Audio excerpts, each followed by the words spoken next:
for this sudden death struggle. You know, last Wednesday, snow and cold air hit the city of Calgary. Since that time, there has been absolutely no relief. For a while, it looked as though the turf would be a problem, but it is artificial turf. It's been cleaned off. It's a little hard, but the players say in good condition, and they will be using their regular turf shoes. You know, this time of the year, people expect this kind of weather on the prairies. They get used to it, and they say, what the heck? Let's play the game and get on with it. Here are the weather conditions. The wind is from the north at 15 to 20. The temperature is minus 10 degrees. The sky is partly cloudy, and the forecast is for light snow. This is Winnipeg coach Ray Yark. And Ray, it's all down to the one game to get to the final. What can your club do today? Well, we're going to have to contain the big play on Calgary. That's what beat us the last time we were over here, Ernie. And I think basically we're going to have to run the football a little bit and hope we can still throw on the inside. And Jack Goda, the coach of the Calgary Stampeders. Jack, what do you expect your team can do today? Well, I'm hoping, Ernie, that we can continue with a short passing game and control inside by two good running backs, Sykes and Burden, up inside. Don Whitman, Bob LaRose, and Ronnie Lancaster are in the booth, and they'll set up the game for you right after these messages.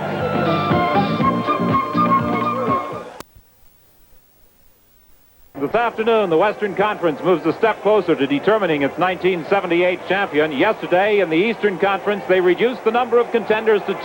The Montreal Alouettes, as expected, defeated the Hamilton Tiger Cats, with David Green enjoying a big afternoon. The Alouettes were winners by a score of 35-20 and now advance to the Eastern Final against the Ottawa Rough Riders. Joining us in the broadcast booth this afternoon, former Saskatchewan quarterback, now their head coach, Ron Lancaster. And Ron, the problem facing the Winnipeg Blue Bombers, the uncertainty regarding two quarterbacks and how they can throw, might they do anything different? Any different formation to stress a running game? Well, there's a lot of different things you can do. They can make changes in personnel and go to two tight ends and things to make a conservative approach to the game, run more, throw less.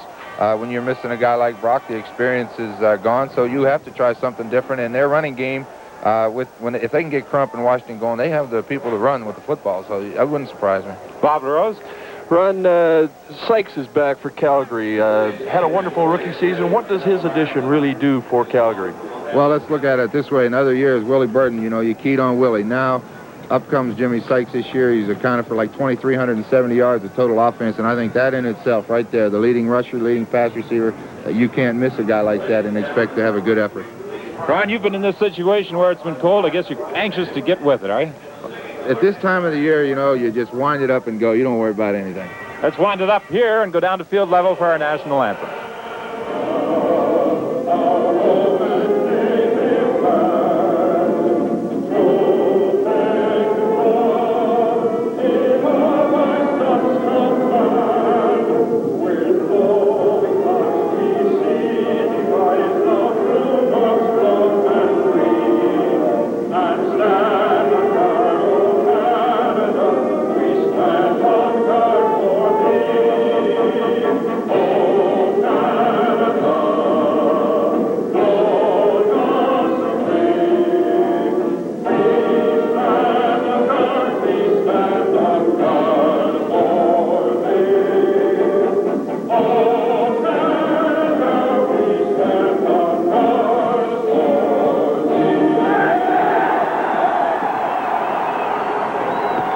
We'll be back with the opening kickoff right after this message.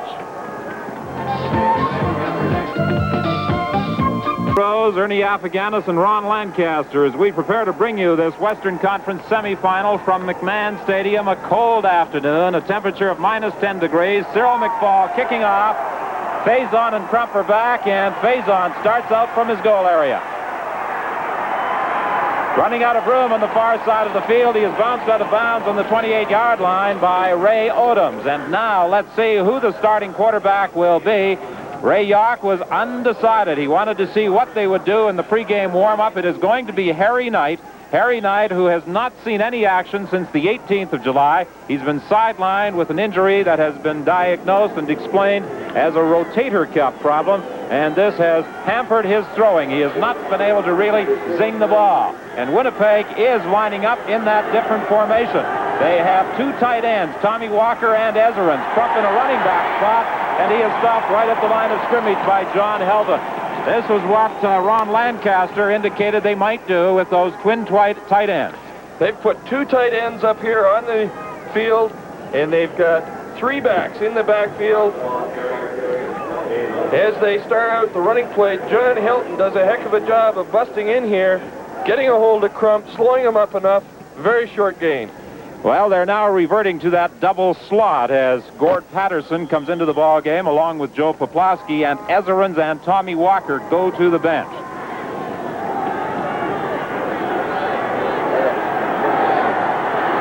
Second and 10, swinging it out, incomplete, intended for Washington. He was being covered by Blaine Lamoureux. So the Blue Bombers are stymied on their first offensive series. Blaine Lamoureux was over there stride for stride with Jay Washington as Harry Knight attempted to swing the back out of the backfield, and Winnipeg will be forced to kick it away. Defensively, most people feel that the Stampeders do have an edge in this ball game. The front four has been dominant. In fact, many people compare the front four here in Calgary to a group up north about 200 miles known as Alberta Cruise. Bernie Ruoff's first punt of the ball game. Tom Forzani fields it at the 45, and Forzani gets to the 47, no further, as Ron Southwick was downfield quickly to make the tackle. Well, we appreciate those greetings. We just wish the folks in Calgary had warmed things up a little more for this afternoon's Western semifinal. Usually you don't anticipate these frigid temperatures until at least the final, a week away. Well, it is cold, Donnie. First and 10 for Calgary. John Hufnagel, the starting quarterback. They're at their own 48-yard line.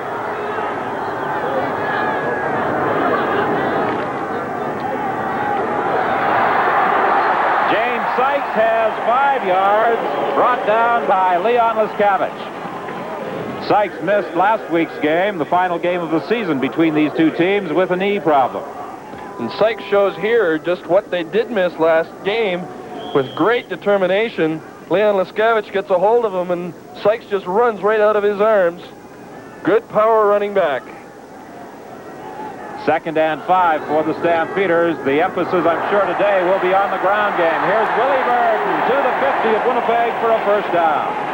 Reggie Pearson was the man who came in to make the stop. You've got 2 fine running backs in Calgary, and Willie Burton and James Sykes. Burton, of course, hampered, as we have mentioned previously, throughout much of the year by what has been described as a turf toe.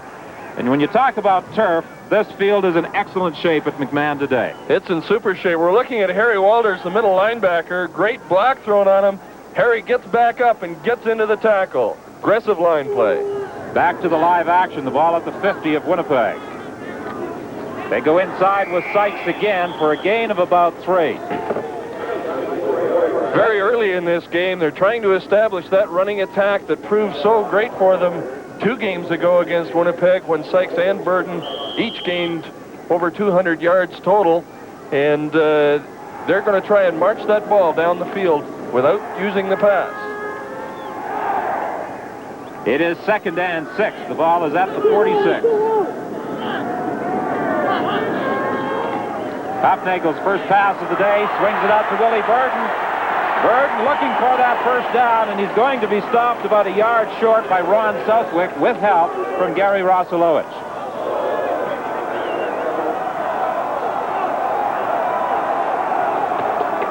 Now let's see where they position the ball. It will be about 2 yards for the Stampeders on this third down attempt.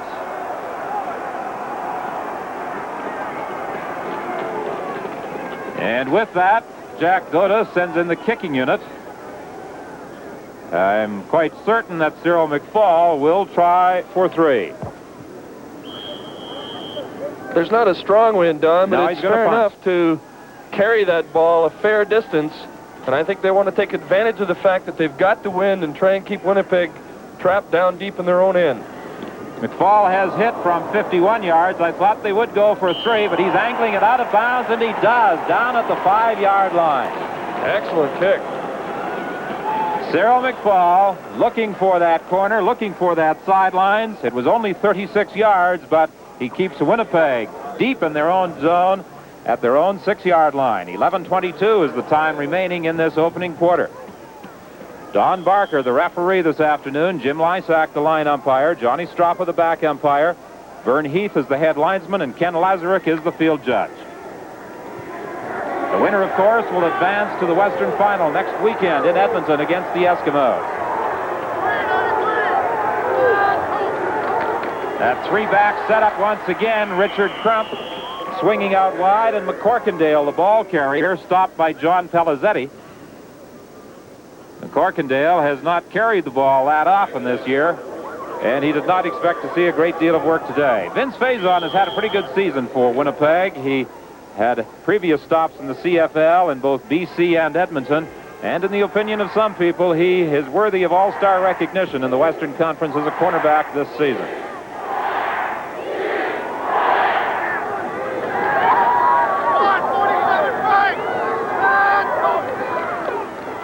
The second man, Jay Washington, trying to get that first down. He's going to be very close. John Pelizzetti pulled the feet out from under Washington. For the third consecutive year, he's been a member of the 1,000-yard club. In 76 and 77, Jay, of course, was the rushing leader in the Western Conference. He relinquished that title this year to Mike Strickland of the Saskatchewan Roughriders. Take a look at that line play. Everything's pretty tied up. Ollie back in the middle linebacker gets driven off real well. Well, this is the time of the year when there are no holds barred. You shoot the works, and the Winnipeg Blue Bombers are gambling on third down. They've got the first down as McCorkindale, a Calgary product, just puts his head down and keeps on driving to the 20. Of course, John McCorkindale would like to perform well here at home. He's a graduate of the University of Calgary. We'll be back with the Winnipeg first down play right after this timeout.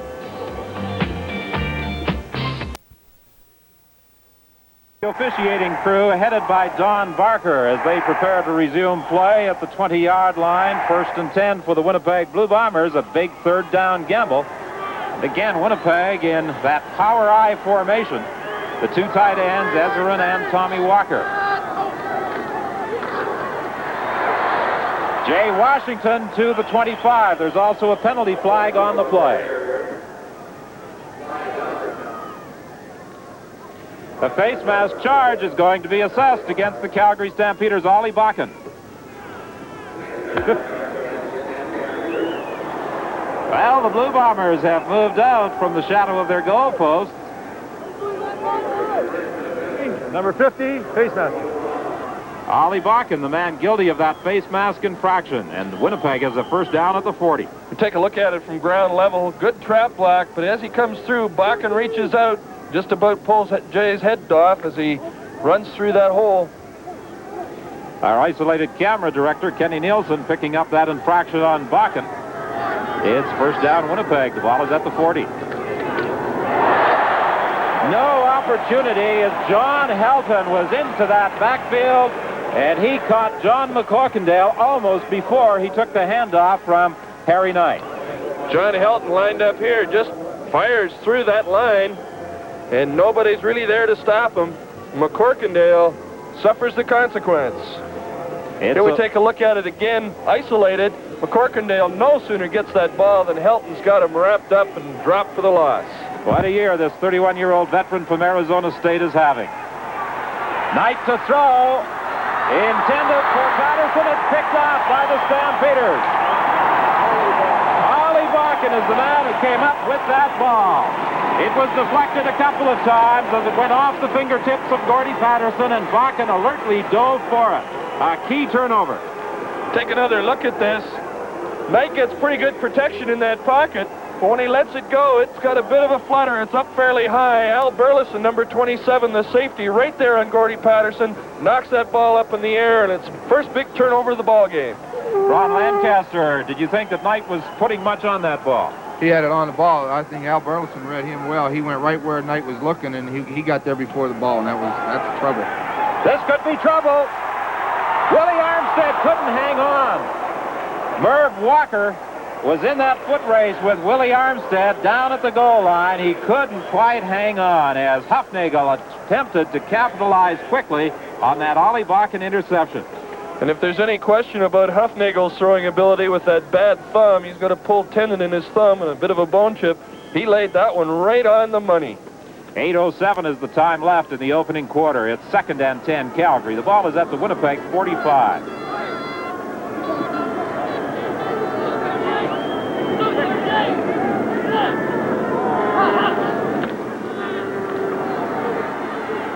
Forzani. It should be a first down at the 35 of the Blue Bombers. Vince Faison making the tackle on Tom Forzani. And once again, Hufnagel getting all kinds of time to pick out his receivers. Very little rush from that defensive front four, and this is where they really have to come on strong today, is get some kind of rush on Hufnagel.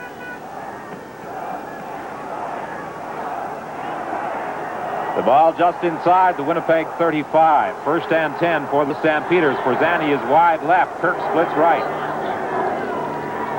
James Sykes, the ball carrier, brought down after an advance of 3 by Harry Walters. The ball fumbled, picked up by Erosion. However, I do believe it had been whistled dead prior to it squirting away from Sykes. 7:06 is the time left in this opening quarter. It's a scoreless ball game. We'll be back after this. Last play, he reads exceptionally well, breaks into that defense or offensive backfield, brings Sykes down. That ball popped loose, but it was called dead before the ball came loose. 2nd and 8 for the Stampeders.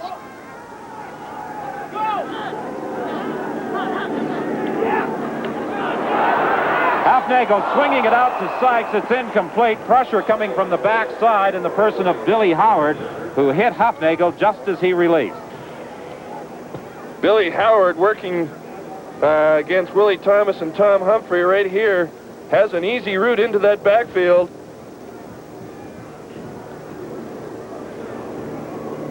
He gets a good shot on quarterback Hufnagel as the pass goes incomplete.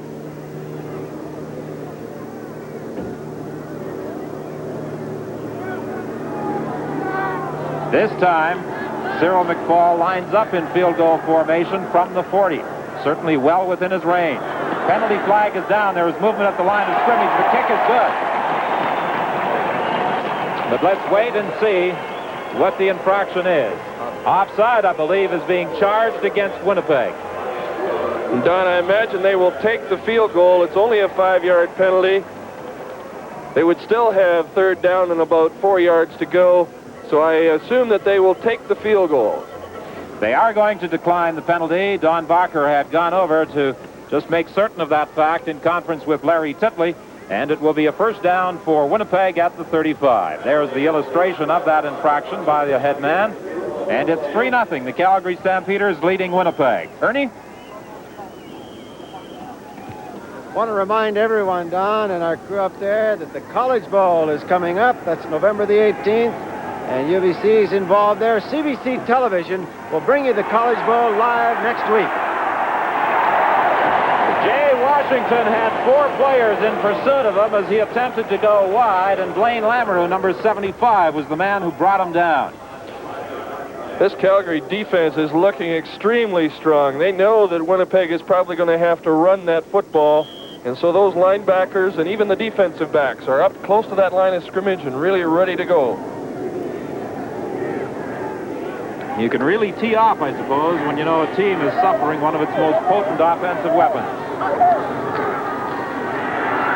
That little shovel pass almost to McCorkindale. The ball was fumbled. It squirted loose. I think it will simply be ruled as an incomplete pass. Something of an unusual move on the part of Harry Knight. If we run this forward a little bit in here, watch. Right here, hold the ball right there. There's the ball, underhand throw to McCorkindale. As he goes up through that line, he grabbed the ball and then had the ball just slip out of his hands. It was a fumble. We're covered by Winnipeg, but it's 3rd down. 3rd and 7. Bernie Ruoff stands back at his own 22.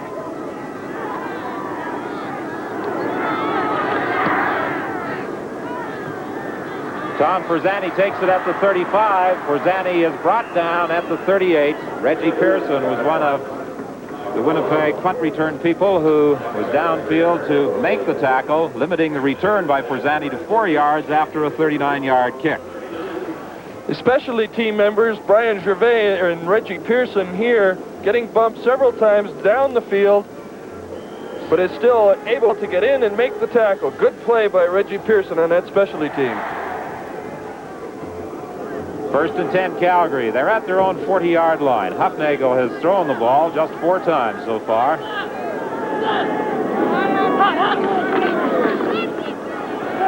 Willie Burton tried to go up the middle. His advance was limited to about 3 by Leon Leskavich, Harry Walters, and the man over on the other side, Billy Howard.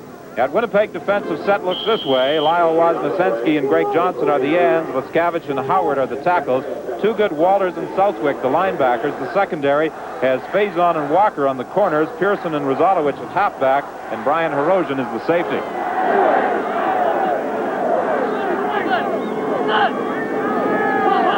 Second and 7 Calgary.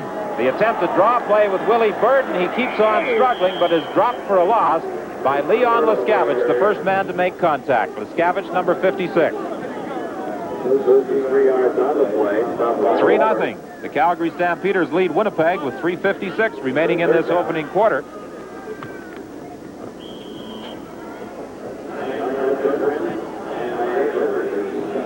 Cyril McFall standing back at his own 26 in this third down punting situation.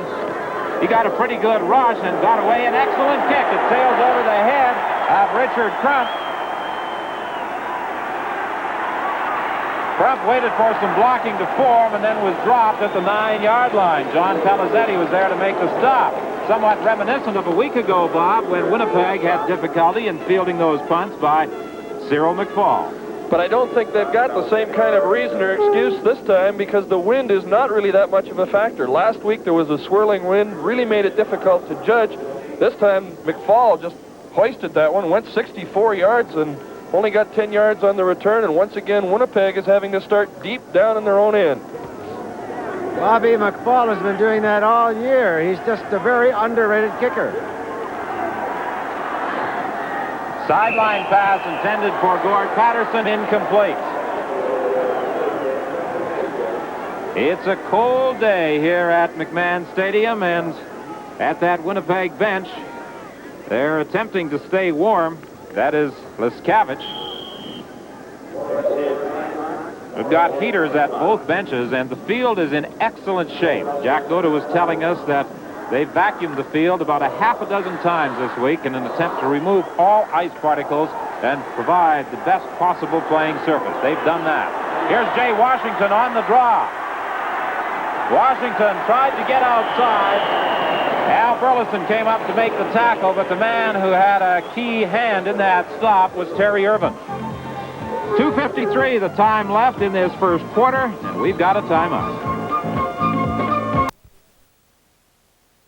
Dog providing some sideline antics as Winnipeg moves into punting formation with Bernie Ruoff standing back at the 2-yard line. A low snap.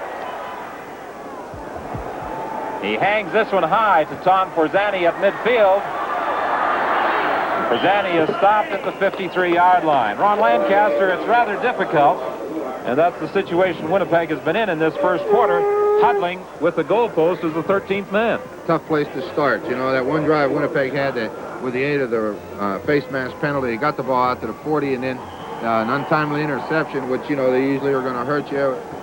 It just offset everything that they'd done. They ended up again starting back on their 10-yard line. So once again, Calgary has good field position at the 53.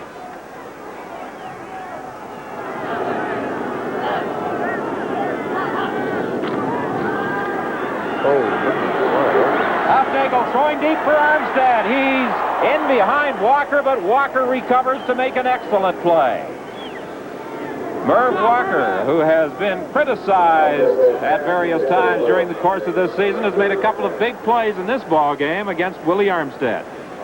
And the other tight end, Bob Vickers, was wide open in the center area, but Hufnagel chooses to go deep to Armstead on the flag pattern, and Walker just gets there in time and bats that ball out of bounds. 2nd and 10, Calgary. They're at Winnipeg's 53-yard line.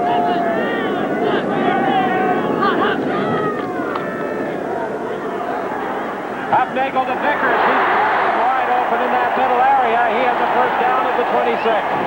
Ron Southwick made the tackle. And I'm sure that Vickers must have come back to the huddle and told Hufnagel, hey, I was wide open last play. And they come right back to him. Here we see, bottom of the screen, number 70 Vickers takes a shot from Ron Southwick and then just curls in between them. And he's wide open. So is Tom Porzani, the wide receiver on that side. Stampeders with a first down now at Winnipeg's 26. They lead by 3 and are threatening to score more. Here's the pass to Porzani. He's got another first down. Still on his feet. He fumbles the ball. Recovered by Sykes. Down to the goal line.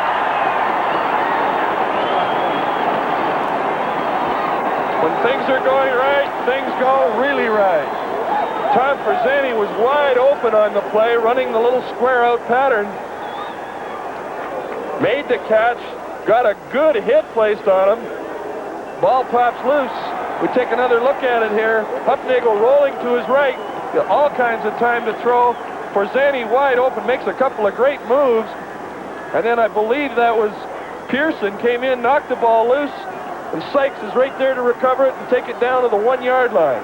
Ron Southwick, the injured Winnipeg player, being treated by trainer Chuck Badcock. Jim Hyten will come in his spot. And Don, in case people were wondering there, that ball was fumbled. It actually went forward.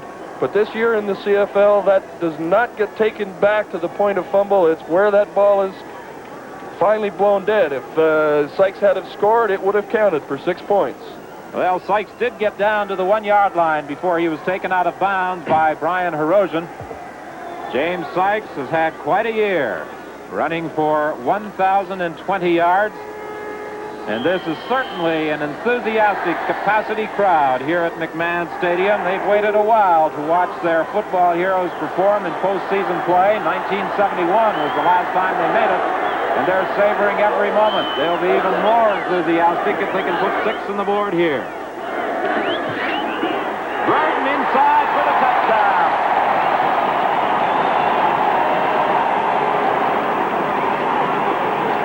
And the Stampeders lead it 9-0. Take another look at this. Nothing too fancy. Blacking straight ahead. Burton just puts his head down. Another testament to the kind of a job that offensive line has been doing for Calgary all season long. Great blocking. They just drove that defensive line back into the end zone. Burton simply had to fall over the goal line. Cyril McFall will attempt to add the 10th Calgary point of this opening quarter. 47 seconds, the time remaining. He is successful. And almost all of this opening quarter has been played in the Winnipeg half of the field. Willie Burton putting the capper on that touchdown drive with the 1-yard run for the major score. Here's a run. Let's watch it.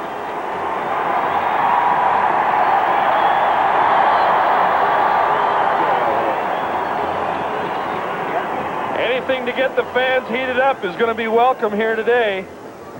Talking about being hot, looking at the statistics, Calgary has only lost 1 game in the last 9 that they have played. And that, by the way, was to Saskatchewan by 1 point. You know, when you look back on this 1978 season for the Calgary Stampeders, I think only twice were they beaten by teams in their own conference. Don, just a note here of interest. Sorry to butt in on you, but go ahead, I'll get back to you. Big kickoff, it hit the goalpost. The ball is finally picked up, but the ball is whistled dead as soon as it hits the upright.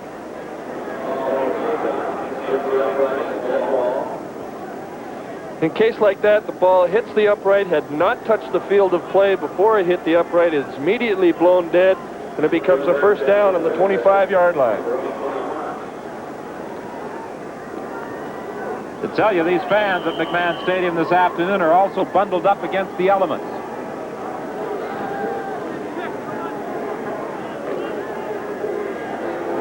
Good old Stickham.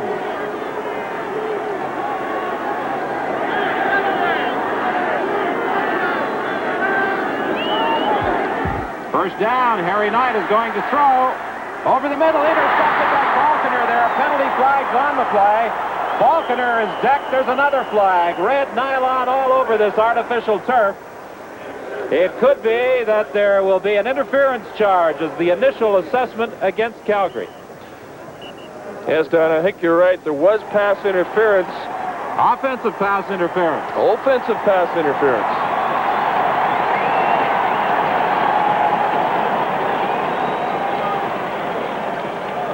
And there's also a holding infraction against Joe Poplawski. That infraction took place after the interception. So it'll take a moment or two for Don Barker to sort all of this out. Let's listen. Defense pass interference. And holding. 27, Calgary, defensive pass interference. Okay. And we had a Calgary holding after the interception. Winnipeg holding after the interception. Holding what? Number 71. So, Don, I think the story you painted a little earlier has changed just a little bit in that it seems to be defensive pass interference and also holding against Calgary, which would be a big break for Winnipeg. Well, it certainly resulted in a conference among the officials and players from both teams who were grouped around head man Don Barker.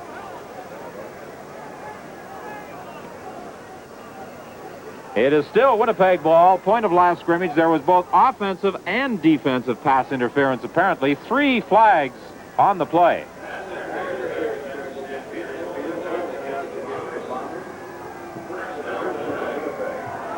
So the offsetting penalties, perhaps we can pick them up here, will give Winnipeg a first down. Over the middle here, as Harry Knight throws this ball, there was pass interference right there. I believe that was Scorty Patterson that got knocked down. And then Poplawski at the bottom of the screen looks like he's trying out a new wrestling hold on one of the Calgary defenders. A big break for the Blue Bombers. They retain possession. First down. Harry Knight in trouble. Lewis catches him from behind.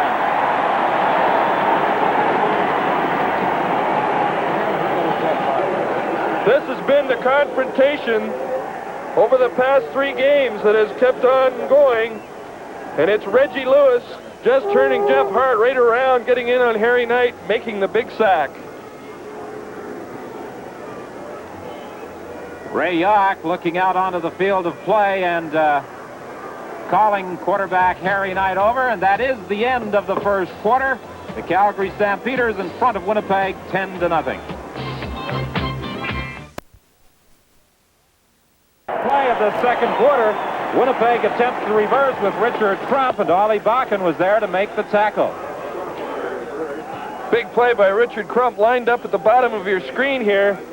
He comes on the reverse all the way around the outside, but middle linebacker Ollie Bakken does not get fooled, rides him down, and it's a third down and a good 14, 15 yards to go. The Stampeders in front by 10, and they've been dominant in the statistic department as well. Kirk and Forzani are back to receive this third down kick from Bernie Ruoff. Ruoff gets away, an excellent kick. Forzani retreats all the way to his own 25. There's also a penalty flag on the play as Forzani keeps on fighting out to the 40-yard line.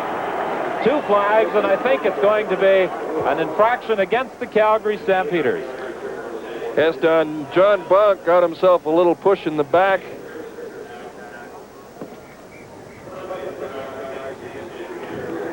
Blocking from the rear, charged against the Calgary Stampeders after that 64-yard kick by Bernie Ruoff. So the Stampeders are forced deeper into their own zone. Let's take a look on the left-hand side of the screen. John Bonk gets a big shove from number 54, Bob Lubig. That's what the infraction was, and now it's Calgary's turn to start marching it from deep down in their own end.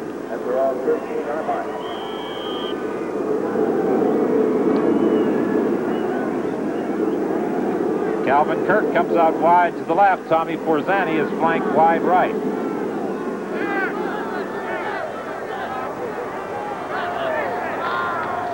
And the ball carrier is James Sykes, and he's stopped by Greg Johnson, Winnipeg's right defensive end, after a gain of about 5 yards.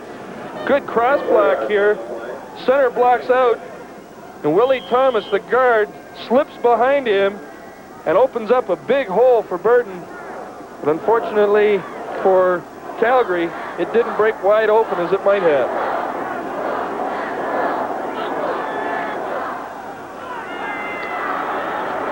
Going deep for Perzani, out of bounds.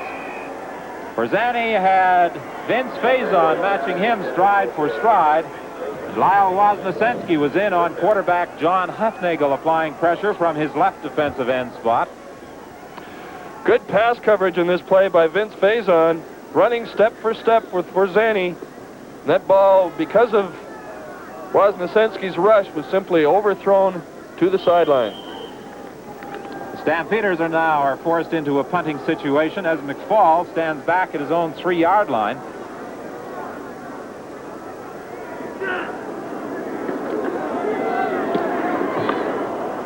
A low kick that is taken by Holmes. Holmes waiting for that blocking to form. This man is dangerous on this punt return in, and he fumbles. The ball is loose, recovered by Calgary. Holmes ran into his own man, Bob Toogood, and that's what caused the ball to pop away. You'll see it here. We run this forward a little bit. Holmes makes the catch. He wants to get back around the top where the line is being set up, busts through, runs into Toogood, and actually kicks that ball forward. And it's Calgary's ball. There's also a penalty on the play as the ball is moved out to the 50-yard line.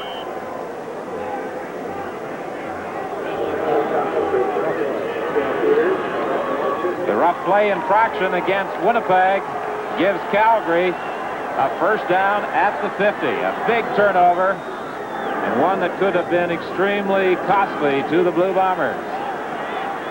Going deep for Kirk, knocked away.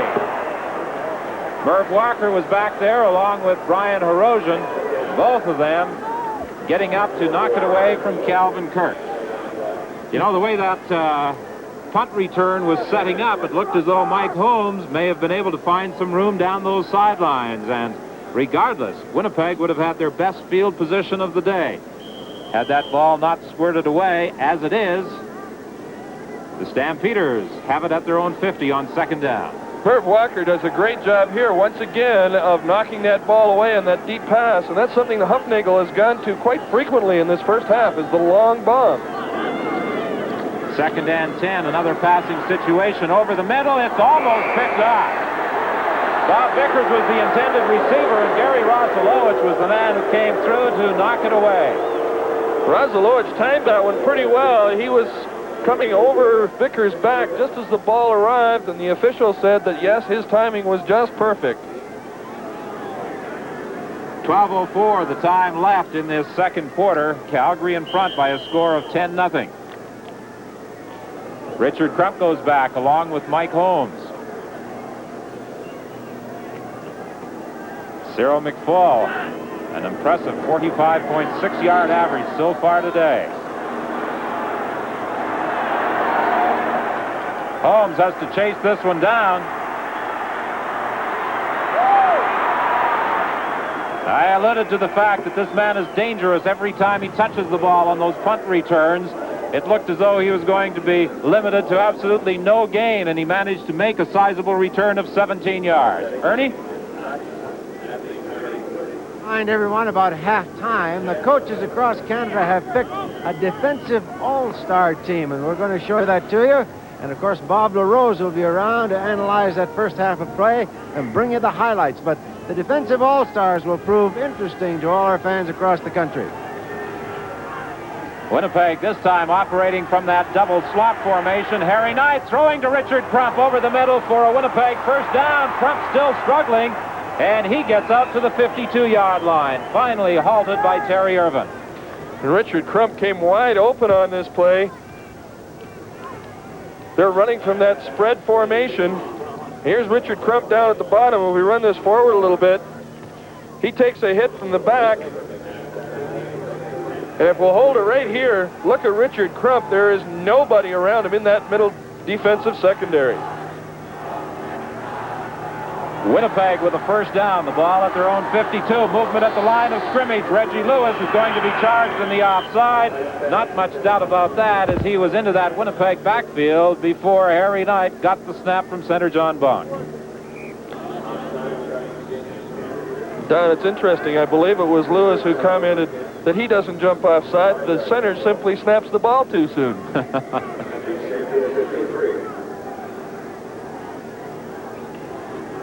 The 5-yard infraction moves the ball to the 53. It'll be a repeat of the first down with now 5 yards to go. Tommy Walker comes into the ball game.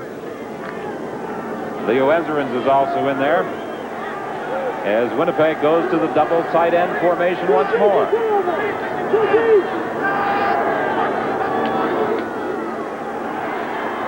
The ball is fumbled by Jay Washington, who's got it. I think Winnipeg recovered. Ollie Bakken was the man who made the hit, and some very alert play there on the part of John McCorkindale, who pounced on that football as it popped away from Jay Washington. We'll be back with Winnipeg's first down play right after this. Calgary leads 10-0. Blue Bombers with their deepest penetration of the afternoon, a first down at the 46 of the Calgary Stampeders. One of the big problems the Bombers have had today is hanging on to that football.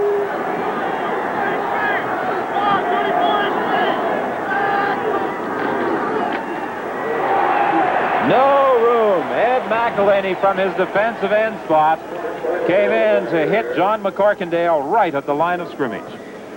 We can't see it here, but Crump and Poplawski lined up at the bottom, lined up in a tandem I formation so that they couldn't key as to which receiver was going to be inside or outside. Just a little bit of a wrinkle by Winnipeg to try and confuse that defensive backfield. Well, this is the third successive weekend they've played each other, and Winnipeg trying to do something just a little different. There's that underhand pass again, the shovel pass to McCorkindale. He fumbled the ball, I believe, but managed to get it back with John Helton over there to make the tackle. That's something you really don't see much of, that little shovel pass, that underhand throw, and twice now Winnipeg has used that with Harry Knight flipping it ahead to John McCorkindale. You know, we used to use it a number of years ago, and they let both the defensive ends come in. Both Lewis and McElhaney are let go, and then the guards pick up everybody else, but it's good tackle. Knocked that ball loose. I believe it was John Helton that knocked it loose. Terry Luck has come in to hold the ball for Bernie Ruoff on this field goal attempt.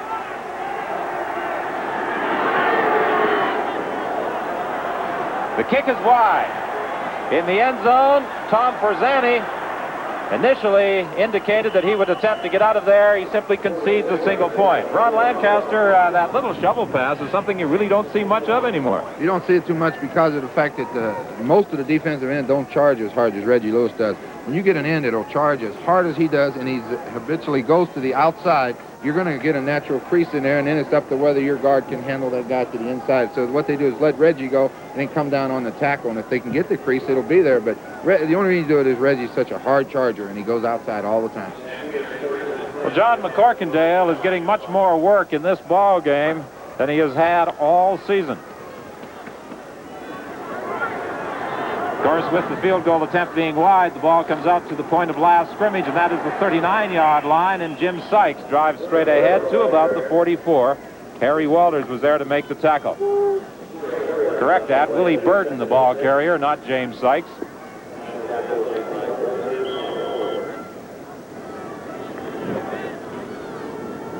Terry Irvin attempting to keep warm at that Calgary bench. For a defensive back, he's got a lot of padding on those hands. He injured his hand last game. I think it was the thumb area, and he's got that hand really well padded up. James Sykes trying to get wide. He finds the room. He's gone. Goodbye.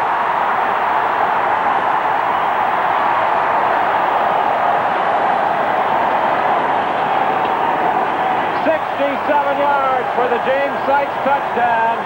And you see just how valuable that man is to the Calgary Stampeders. Winnipeg is blitzing on this. We run it forward just a little bit. A holder right there. Linebackers are coming in. Huffnagel does a great job of reading this play and flips it to the outside. And if we hold it right there, super block by Kelvin Kirk finally sprung Sykes loose all the way down the field. 67 yards for the James Sykes touchdown, with Cyril McFall now trying the point after. And it's a 17-1 ball game with 7:48 the time remaining in this second quarter. We'll be back with the Calgary kickoff right after this message.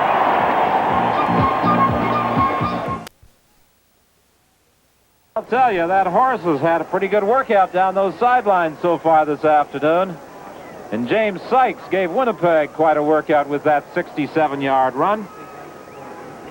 The Calgary Stampeders preparing to kick off. Vince Faison is back along with Richard Crump. Yesterday, of course, the Montreal Alouettes defeated the Hamilton Tiger Cats 35-20. Next Sunday afternoon, you'll see that Eastern Final on the CBC television network. Ottawa against Montreal. Richard Crump getting some running room up the middle and fighting his way out to the 47-yard line. Bernie Morrison was the man who finally brought him down, but not before he had returned that kickoff 37 yards.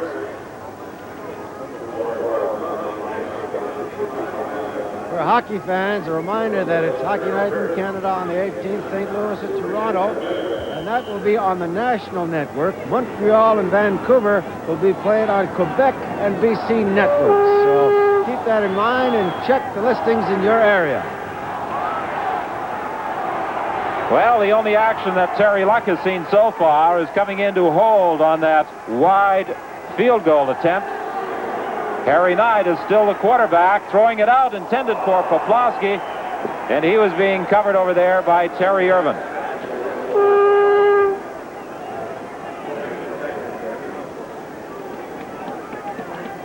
It will be 2nd and 10. Ron, it doesn't appear really as though Harry Knight is throwing that ball too well. No, he didn't get much on that one, you know, and he's been out there a while. He's probably getting a little cold, and if his shoulder's bothering him at all, it's going to get a little tougher for him each time. He's got to stay on the field long enough to get warm. They're just not moving the ball. Harry Knight, of course, has not seen any action, as we mentioned at the start, since the 18th of July. Swinging it out to McCorkindale. McCorkindale is brought down at the 45, a loss of a couple of yards by John Palazetti. And a super tackle by Palazetti, who hit him high around the shoulders and just stopped him cold. John McCorkindale is a big running back. He's 6'2" and 215, and Palazetti just stopped him in his tracks. Harry Knight, prior to going down early in the year, had completed 16 of 30 pass attempts and had thrown for 1 touchdown. But he does have difficulty throwing that ball.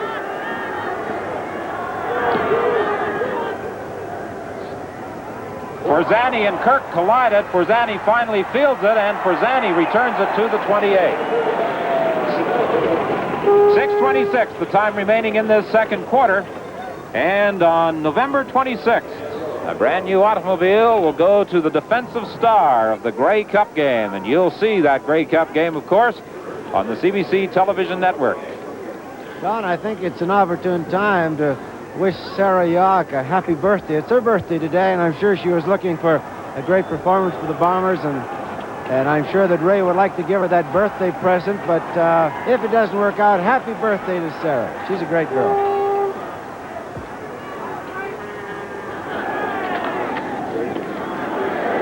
Penalty flags fly as Burton is upset at the 30-yard line by Billy Howard.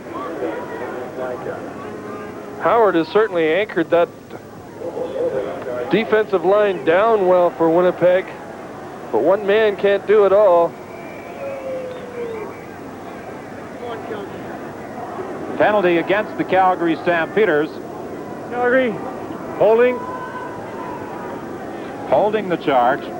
This is the 4th time that these two teams have met this year. Calgary has won all 3 previous games. There we see the work of both Howard and his counterpart Greg Johnson on that defensive end position. They did a good job that time of stopping up that play. I think the holding infraction there against Tom Humphrey, who brought down Johnson. They swing it out to James Sykes. He couldn't hang on to the ball. And the Winnipeg defensive players feeling that the play was still alive, and now we have a little bit of a punch-up taking place. Oh, that's silly. That is really silly. because they know that as soon as that punch is thrown, it's out of the ball game. That's not going to help their chances at all. Unnecessary roughness being charged against Winnipeg. Billy Howard was the man who was swinging away, and I think he's very fortunate that he was not charged with an ejection here. Very definitely. There was a question as to whether or not that ball was a fumble or not. That's why Sykes went back after the ball. He didn't make the catch. He picks it up just to be sure, and Howard unloads on him. However, the unnecessary roughness took place after this. You see Wozniacki up, and there you see Howard going at Thomas. That's Sykes who jumps on Wozniacki's back to try and calm things down. And it all ends up in a first down for Calgary on their own 34-yard, the 33-yard line. Those are the problems that have plagued Grey York. Just when it appeared that his Bombers had held the Stampeders back in their own zone, that penalty gives Calgary a first down.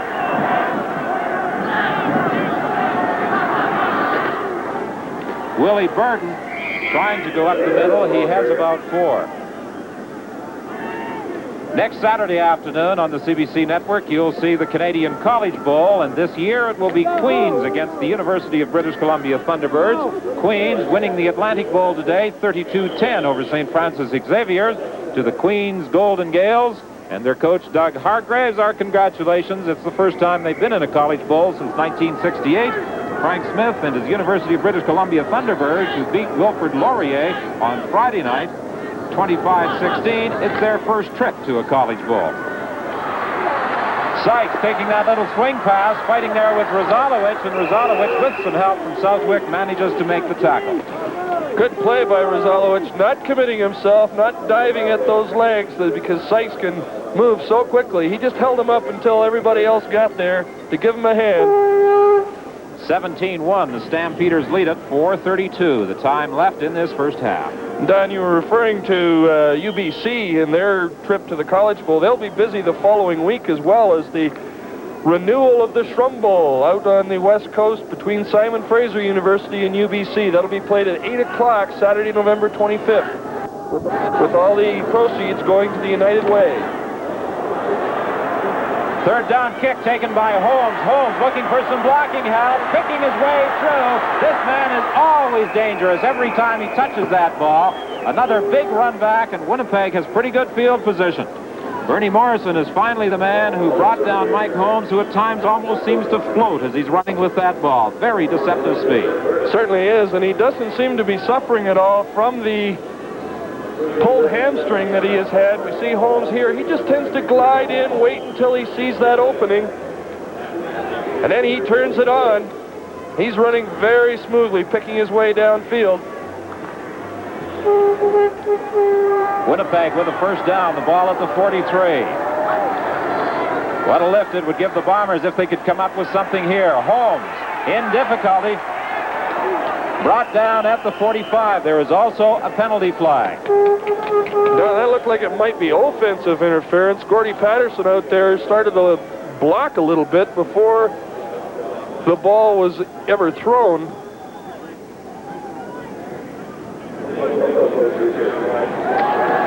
Legal procedure charged against Winnipeg. We run this forward a little bit. Gordy Patterson, at the bottom of your screen, goes out and is actually making a block before the pass is actually thrown. But it was just a legal procedure that was the call. It will be 2nd and 12 as the penalty is declined by the Stampeders.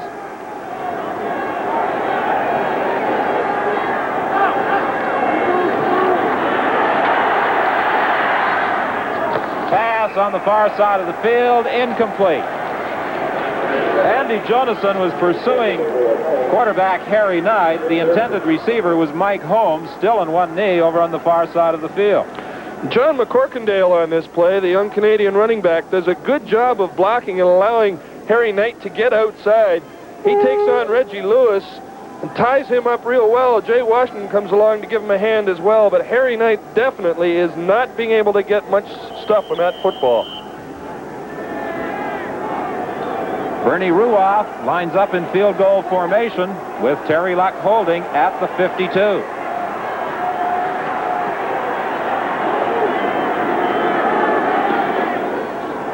He has the length. It is good.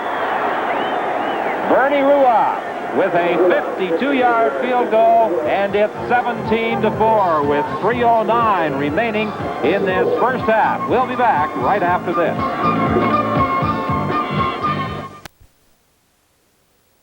I suppose would have been a key word in Ray York's preparation for this playoff encounter.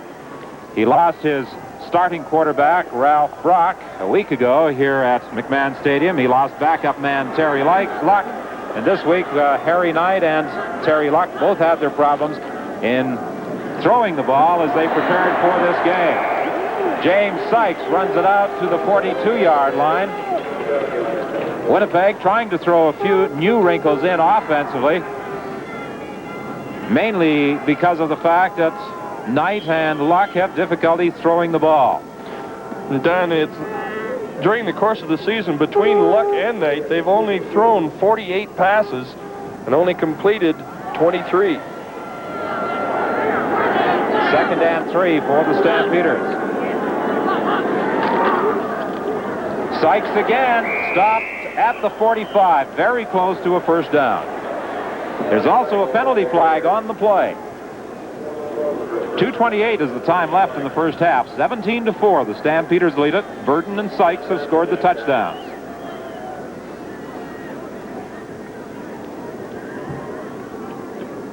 We'll wait for referee Don Barker.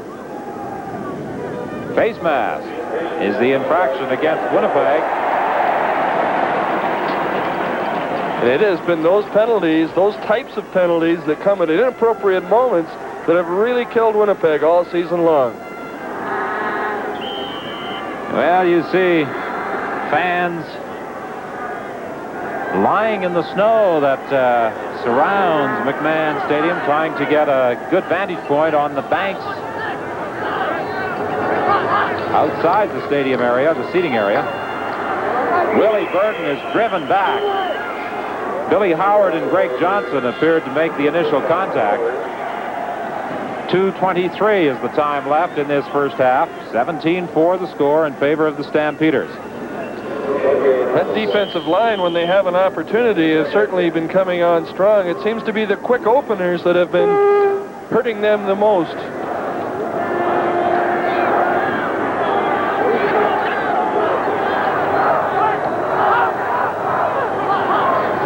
Second and 10. Hofnagel getting plenty of time. Now he has to run it out of there. He gets away from Wisniewski, throws to Sykes, and Sykes is taken out of bounds at the midfield stripe.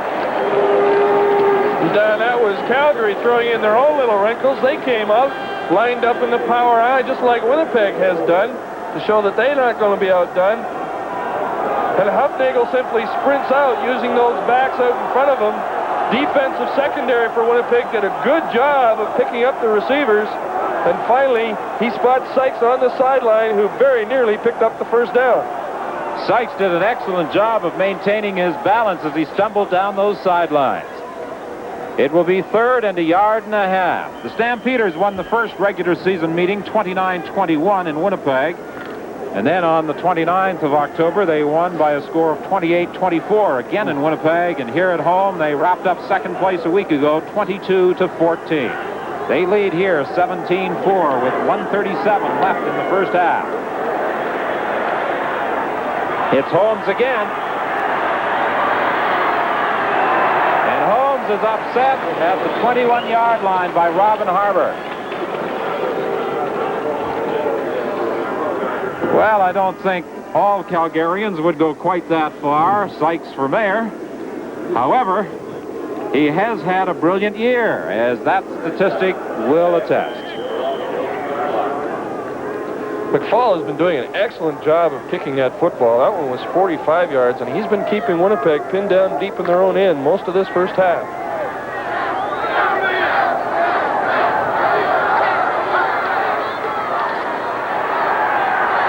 Harry Knight throwing over the middle. It's almost picked off by Faulkner, intended for Gordy Patterson.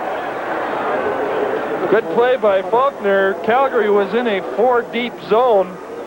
Faulkner, having dropped off from that halfback position, spread 4 of their defenders across, and he came up and very nearly intercepted that ball. Again, as Bob LaRose has pointed out, Ron Lancaster, Harry Knight really seems to have difficulties putting anything on the throw. Yeah, there was nothing on that one again, and the Calgary defensive backs aren't going to respect those receivers much more, and they're just going to start crowding them because he can't get any zip on it. Swinging it out to Crump, he's caught immediately. Palazetti and Ollie Bakken were both there. It's becoming total domination, Don, by that Calgary defensive unit.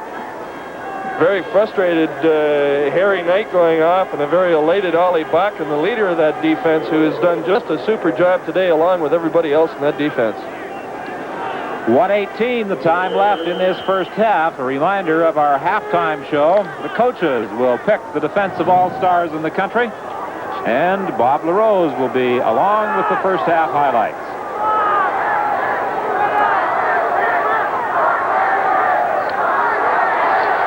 Calgary was coming with the big rush. The ball bounces to Forzani, and Forzani is downed immediately. There's also a penalty flag. Leo Ezerins was the man who made the initial contact. Don, I think perhaps it was Bernie Morrison being called for either holding or clipping against Jim Heighton on the play.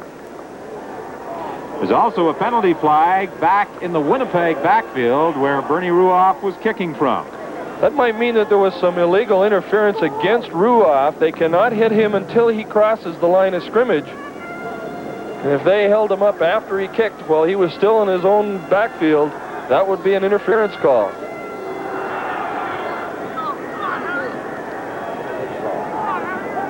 Well, let's see what Don Barker calls. Interference against Calgary. And I guess that negates the second penalty that was called further downfield. The interference taking place before that second flag went flying. And it's going to be a first down for Winnipeg as they retain possession at their own 33. 54 seconds is the time left.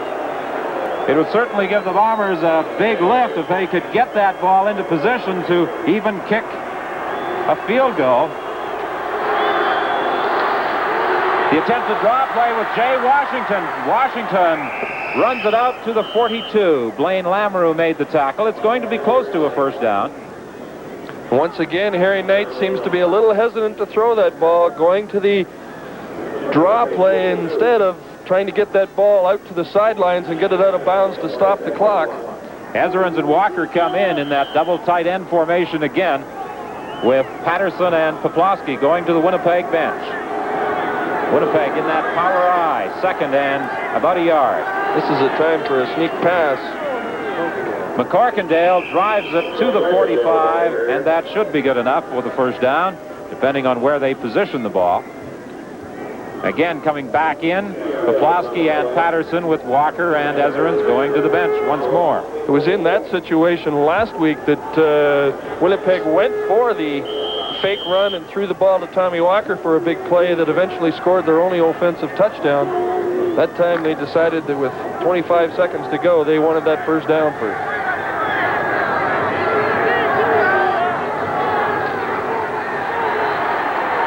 Knight throwing over the middle. It's intercepted by the Stampeders. Al Burleson is the man who comes up with it. It was intended for Gord Patterson again. I think that's the third time when they've gone to Patterson that ball has been deflected. We take a look at the defensive coverage here of Calgary. You see the deep zone. Burleson just playing that center fielder position. The ball goes right through Gordy Patterson's hands. Burleson tips it up in the air and makes the catch. And as Don says, it seems every time they go to Gordy Patterson today, something bad happens to Winnipeg.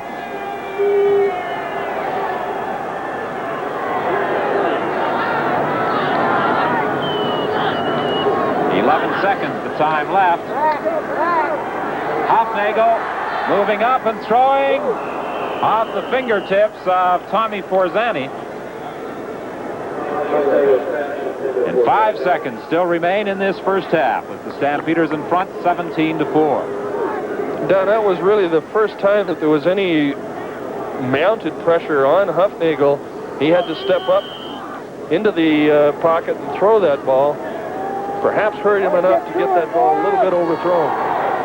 This is something Winnipeg's going to have to do much better in that second half.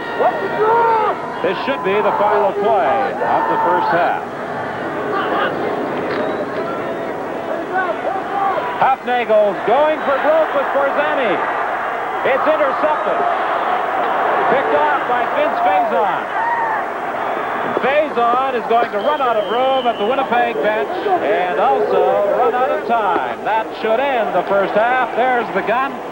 And it's a 17-4 halftime lead. The Stampeders take to the dressing room. We'll be back with our halftime show right after this.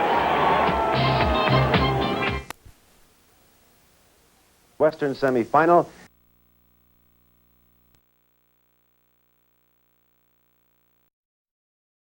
Against the Edmonton Eskimos.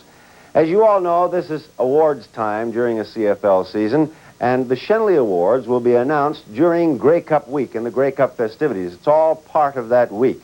Well, CBC has had its own survey in the past couple of weeks. We've polled coaches across the country to find out just who they think the best football players in the country really are. We've chosen two teams. The defensive team, which we'll show you just a little bit later, and the offensive team, which will be shown to you during the Eastern Final. We'll be back with the defensive squad right after this. Defensive All-Stars. Reggie Lewis of Calgary, number 60, is a superb defensive end. At 6'1", 217, not that big, but he's a hitter with great speed. He's only 24.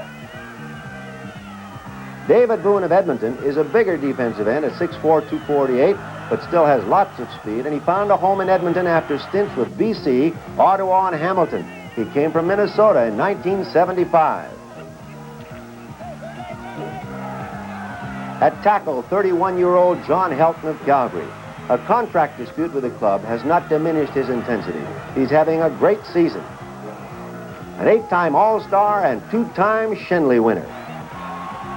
Edmonton's Dave Fennell is the other tackle. He's an Edmonton boy who went to college in North Dakota and returned to take law at the University of Alberta in Edmonton. A CFL All-Star, he's 6'4", 250. Some say he's the best defensive lineman in the CFL. The middle linebacker is 25-year-old Dan Kepley of the Eskimos, who won the Schenley Award last season as the best defensive player. Kepley has been with Edmonton 4 years. He was drafted by Dallas, but came to Edmonton instead. An All-American from East Carolina University. Tom Town made it at one of the outside linebacker spots. This is his 4th year with the Eskimos after a great college career at the University of Alberta in Edmonton. There he was an all-star running back and linebacker. Great speed and agility. Linebacker Glenn Jackson of the BC Lions has just completed his 3rd year with the Lions. He had a super college career at Simon Fraser. He's only 24, so he'll be around for some time. He goes on an extensive weightlifting program. He's very strong. At cornerback, Edmonton's Joe Holloman, who missed most of last year with a separated shoulder. An all-star from Arkansas State and a high draft with Minnesota. Holloman has excellent speed and good hands. There's lots of good talent at the cornerback slot. Ray Odoms of Calgary, who played only basketball at Alabama, is in his 3rd year as a pro. He went from Winnipeg to Saskatchewan to Calgary, where he blossomed into a fierce defensive back. At the halfbacks, from Edmonton, Ed Jones, who was drafted by Dallas 3 years ago, then sent to Buffalo. He came to Edmonton in hopes of playing regularly. He was injured most of last year, but this year he's been solid. He was a star at Rutgers. Edmonton's Greg Butler fills the other defensive back slot. This is his 2nd year after a fine college career at Howard University and Philadelphia of the World Football League and Los Angeles of the NFL. He also has very good speed. The safety is Al Burleson, an all-coast all-star from the University of Washington. He has good speed and hits hard, and he joined the Stampeders in mid-'76. He's only 24, good size, 6'2", 190. Those were the Western Defensive All-Stars, and we'd like to remind you once again, they were chosen on a special CBC survey of coaches across the country. Now let's look at the Eastern Defensive All-Stars, and they're led at defensive end by Mike Panucci. And he has settled in with Ottawa after going through 3 NFL teams in Montreal. He's 6'4", 240, and he really gets after the quarterbacks. Bruce Smith of Toronto is the other defensive end. He's 29 years old, a veteran, and he came back after a serious knee operation last year. He's the anchor man in that Argo defense. He came to Canada in 1972, went through Hamilton, Edmonton, and Ottawa.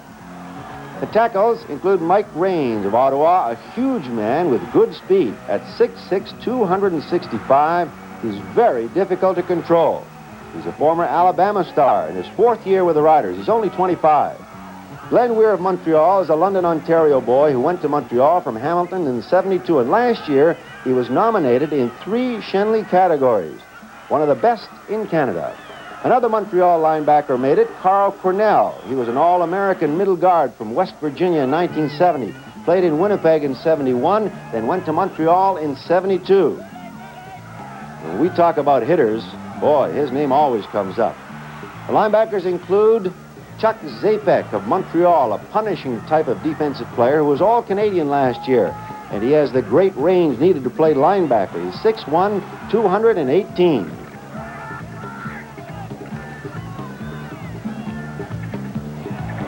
Brad Carr of Ottawa comes to the Rough Riders from Virginia. Not exceptionally big at 6'1", 225, but perfect for a linebacker. He's having a fine season after starting the year as a backup man.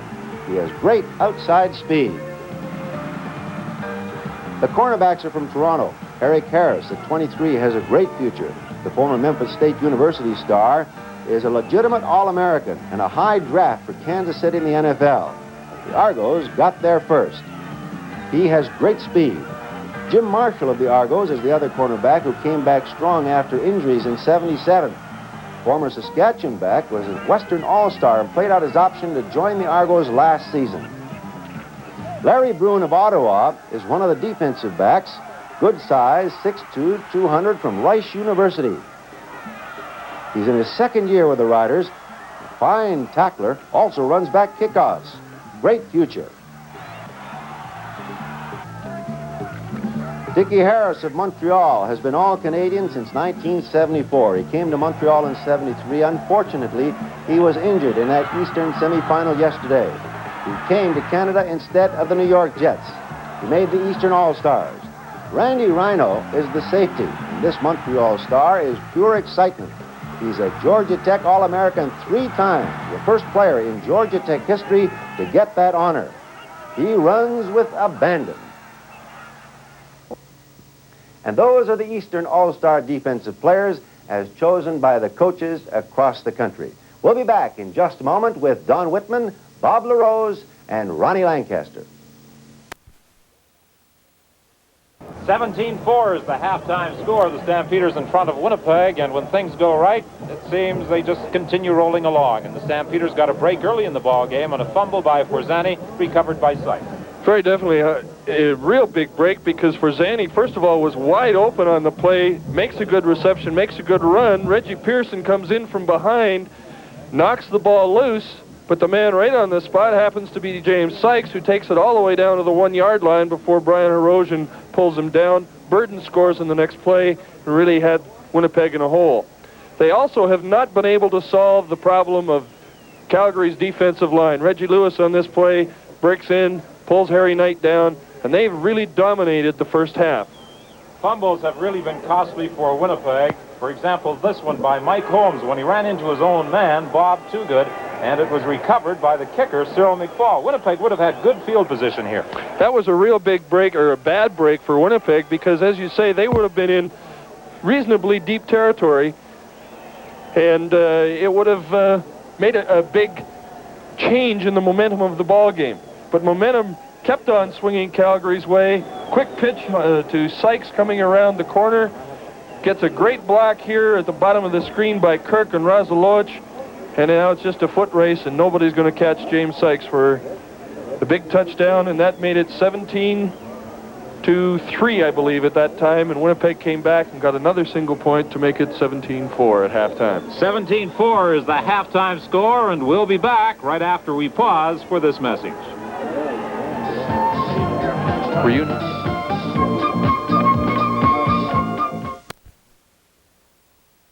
There are some folks who might worry of us commenting continually about Harry Knight having difficulty throwing the ball, but when you're in a quarterback, Ron, you better be able to throw it. Yeah, you have to be able to move the ball in the air because Calgary's defense is too tough to just go in and consistently say you're going to run the football on them. So you have to be able to move it through the air, and he just doesn't seem to be able to get anything on the ball right now, and it's too bad because, you know, Winnipeg's had a good year, and you know, Harry's been out most of the season, and with Ralph sitting around not doing anything right now, it really hurts him. Bob, do you want to put Ron on the spot? Well, I'd just like to ask him, if you were Ray Ock right now, what are you going to have to do as the coach to get this team back in the ballgame? Well, I'll tell you, I think he better just relax and not try to get rich too quick right away. He's better come out, I think, and just run a few draws, try to work outside a little wider away from those linebackers and stay away from Al Burleson side of the field, because if you don't, they're going to have a few more interceptions. They tip him up, he'll get them. What about the power eye? I think it's just about time to forget it. You're down now. You got 30 minutes left in the season. You better go out and start. Let's move the football, and I think you're going to have to go upstairs to do it. Would you throw Terry Luck in there, or would you? I guess the situation must be that he is hurting badly. If he could throw it all, and, you know, he'd have to go because of the fact that Harry just isn't able to get the ball, any zip on it. And so if Terry's not playing, he evidently must be a little worse off. Okay, it's 17-4 at halftime, and we're just about set to start the second half of this ball game, and the Stampeders have dominated statistically, as they do on the scoreboard. 180 yards total offense for Calgary as compared to 62 yards for Winnipeg. I think the big stat there, Don, is the 113 yards of rushing, including that big 67-yard burst by Sykes. Winnipeg has managed only 41 yards out of their power eye and split formations, and have only accomplished 28 yards passing in that first half. The Blue Bombers still at their bench, and they're going to kick off to the Calgary Stampeders. They trail by 13 points. The scoring summary reads this way. McFall, a 40-yard field goal. Burden a touchdown, with McFall adding the convert for a 10-0 first quarter lead. In the second quarter, Ruoff's 53-yard single, followed by James Sykes' 67-yard touchdown run, McFall's convert, and then Ruoff's 52-yard field goal. It's 17-4 as we prepare to start the second half of this ball game. For one of these teams, the season will come to an end. The other will then prepare for the Western Final next Saturday against the Edmonton Eskimos. Sykes and Calvin Kirk are back for Bernie Ruoff's second half kickoff.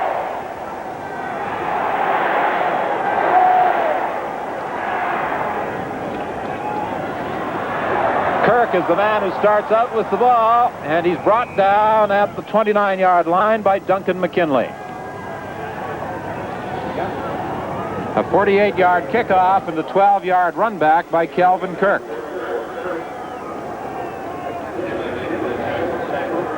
And the test is going to be defensively for Winnipeg to try and stop that running game of Calgary's.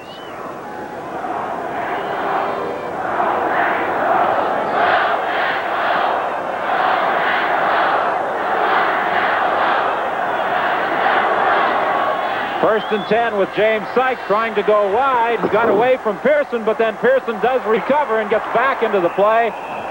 He forces Sykes to turn back into about 3 Winnipeg tacklers at the 30-yard line. Harry Walters came over to assist.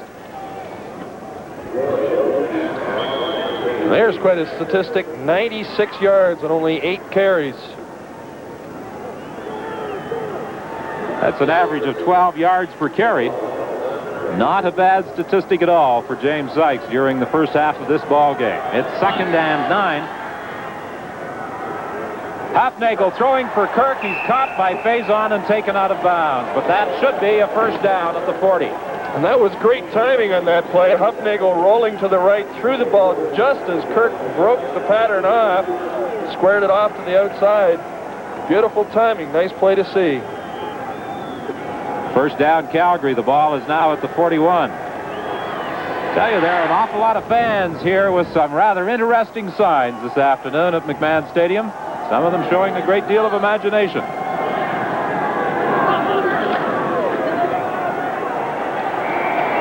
Stampeders run it out to the 46-yard line with Willie Burton. And that's just straight ahead power running.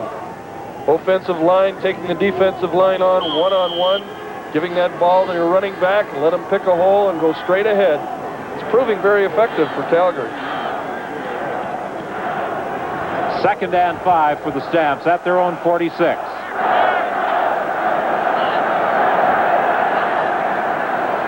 They try to counter with Sykes. He has the first down. Out to the 52.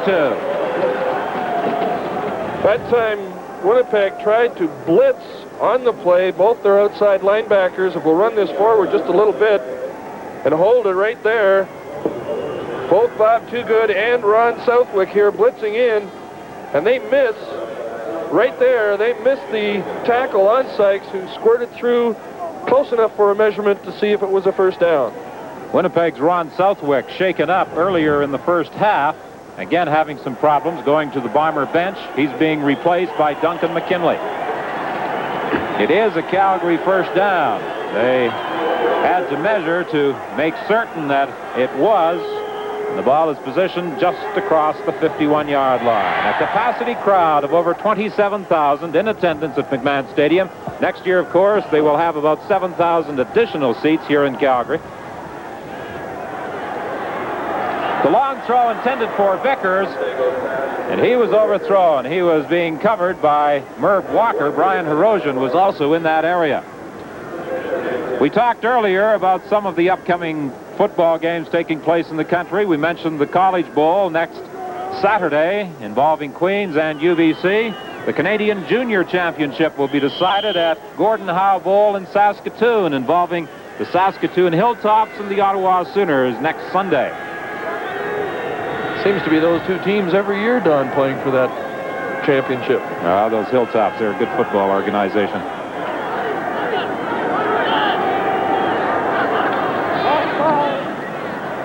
Hofnagel being chased by Heighton. He gets away. Now he's in trouble, and he's taken out of bounds by Lyle Wozniacki.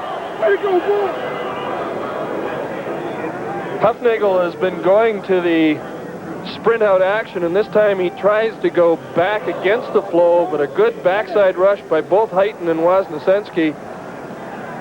I don't know whether that young lady is cheering or trying to stay warm. I think perhaps both. There was a penalty on the play, illegal procedure against the Stampeders. It will be declined. Bob Vickers was the man that was charged with the infraction. 12:13 is the time left in this third quarter. Calgary in front of Winnipeg, 17-4.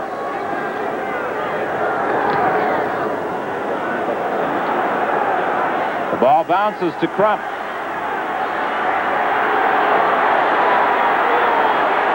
He's still going if he can get a block. Look out! Richard Crump could be gone. Caught by James Sykes down at the 14-yard line. Don, there wasn't a clip, it was actually a block below the waist. They have to be blocked above the waist. We take a look at it here. We run this ahead a little bit. Watch Mike Holmes right there. It's all going for naught. A 77-yard run back by Richard Crump goes for naught. Can we take another close look at it? Holmes at the top of the screen, taking the legs out. Harold Holton was the man who was dumped, and Harold Holton is also the injured ball player.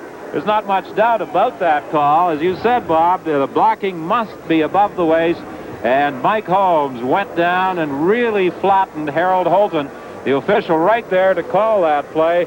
And a 77-yard return by Richard Crump, a return that really could have put Winnipeg right back in this ball game, is wiped out. Harold Holton is still down, and this could be quite a blow to the Stampeders because Holton is considered to be one of the all-star guards in the CFL's Western Conference.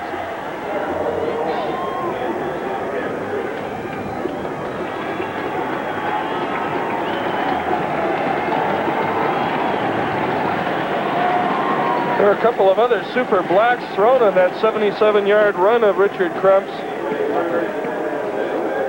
Merv Walker was one of the people who assisted in clearing Stampeders out of the road of Richard Crump, and he simply ran out of gas as he was maneuvering back across the field, and he was caught by James Sykes. But it all goes for naught. Rather than be deep in Calgary territory, the Bombers are backed up to their own 10-yard line. Jay Washington only gets out to the 12 before he's brought down by Reggie Lewis.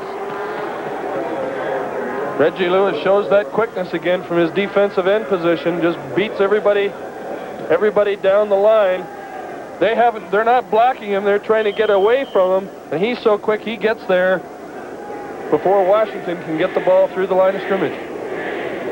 2nd and 9 now for Winnipeg. Just 27 yards through the air for the Bombers.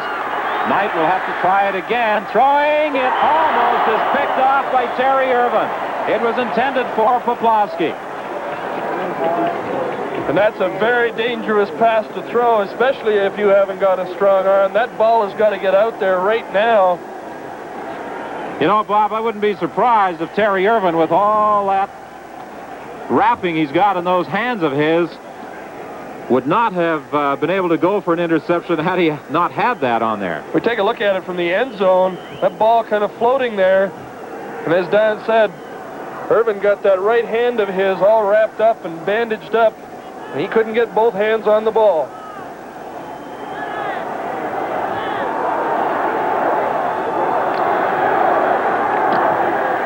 Ruoff kicking out of his end zone to Tom Forzani.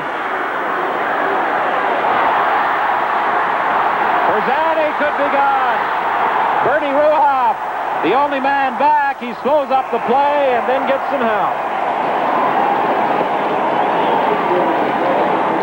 Two great returns in this third quarter, one by Richard Crump that was wiped out by penalty, a 33-yard run back by Tom Forzani that gives Calgary excellent field position. We'll be back with their first down. You never know exactly when you'll be glad you bought your winter Michelins. Maybe it'll be on a tough, icy curve, or it might be on a snow-covered hill. But sometime this winter, Daddy! you'll be glad you didn't compromise on your tires. And just as glad that we don't.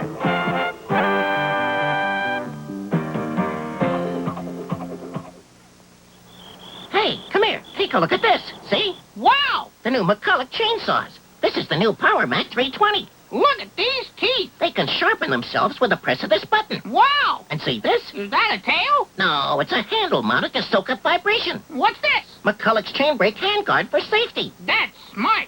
No other saw at any price has all those features. The new 300 series, part of the full new line of McCulloch home and professional chainsaws. At your McCulloch dealer now. There you can see number 57, Harold Holton, walking around in front of the Calgary bench. He had that foot jammed a little bit, and actually he got popped a little on the side of the knee, but he's okay, and he should be back in. He's just working it off now. Ernie, he's done quite a job at that guard spot this year for the Stampeders. As we mentioned earlier, his place will be taken here by Bob Lubick. First and 10 Calgary. They're at Winnipeg's 21. The pitch is to Sykes. He was corralled by Harry Walters, the middle linebacker. The advance was limited to about 3 yards. Terry Luck at the Winnipeg bench.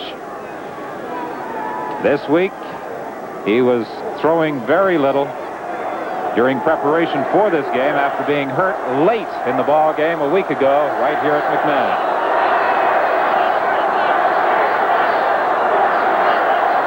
Second and 7. Again, the pitch to Sykes. This time he gets some blocking and gets out of bounds at the 10-yard line, close to a first down.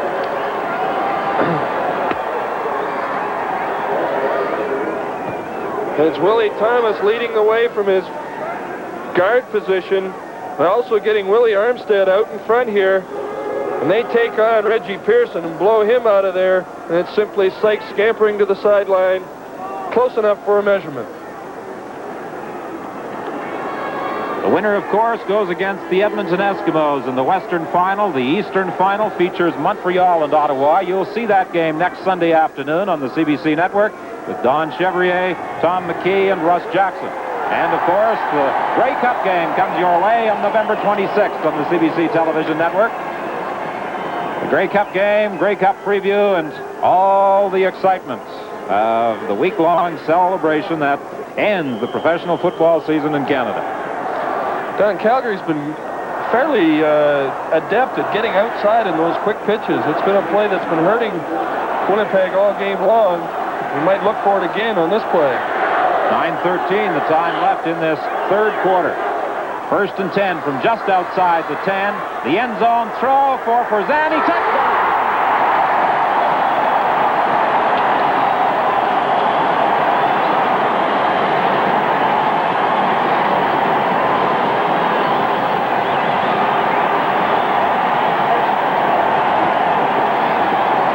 Winnipeg is blitzing again. Ron Southwick is picked up by James Sykes. That means man-to-man coverage in that defensive backfield. And Huffnagel once again showing his accuracy, puts that ball right between Razalowicz and Mert Walker for the 6 points. 23-4. The Stampeders are in front of Winnipeg on that touchdown by Forzani. Huffnagel holding for McFall, and the extra point is good, and it's a 20-point spread. Winnipeg in deep trouble now, and Ray Yark has to be aware of the problems his club faces and how this game could have turned around early in this third quarter had that 77-yard punt return by Richard Crump not been wiped out by that blocking infraction.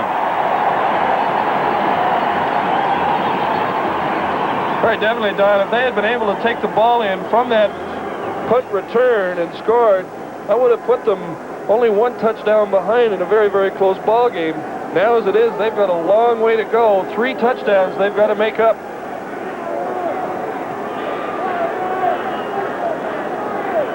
Stampeders again preparing to kick it off, and at the moment it looks very much as though it's going to be an all-Alberta final for the Western title, the first time ever.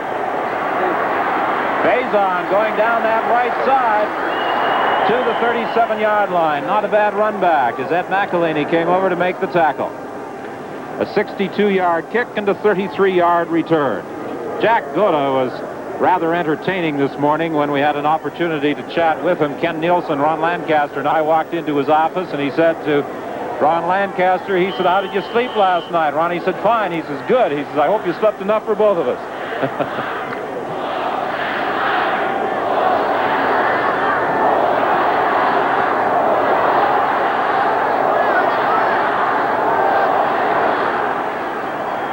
Richard Crump out to the 41-yard line.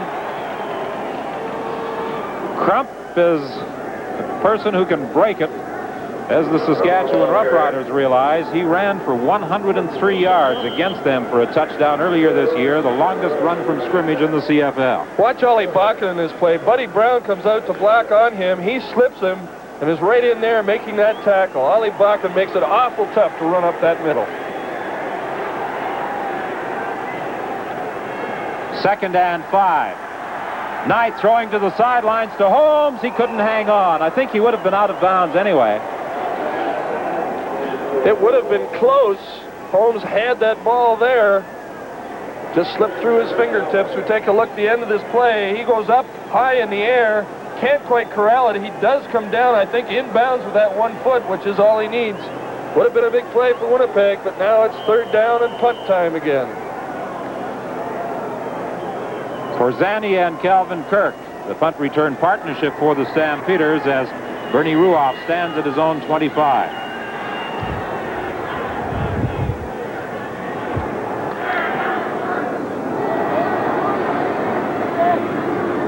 Forzani on the bounce at the 32. Not a bad job of getting back to the 42 before being grounded by Leo Ezerins and John Bonk. 7:37 is the time left in the third quarter. We'll be back with Calgary's first down play in just a moment.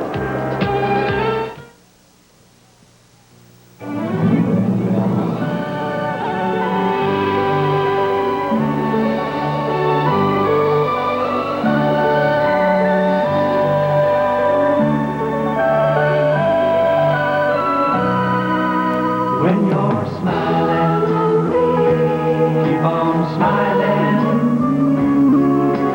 Blue smiles along with you.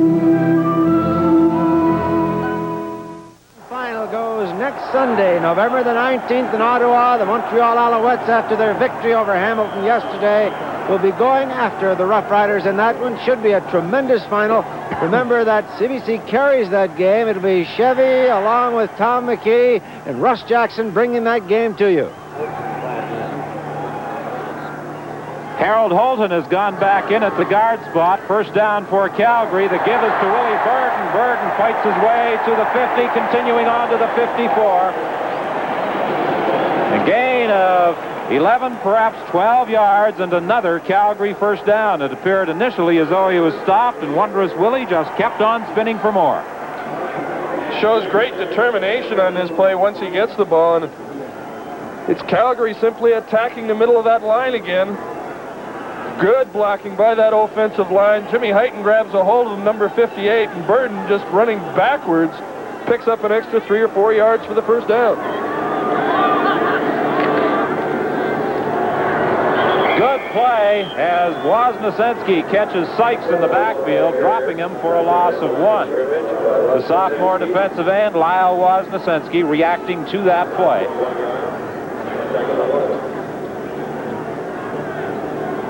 .6:22 is the time remaining in the third quarter. 24-4. The Stampeders lead. That statistic reflects how dominant the Stampeders have been in this second half.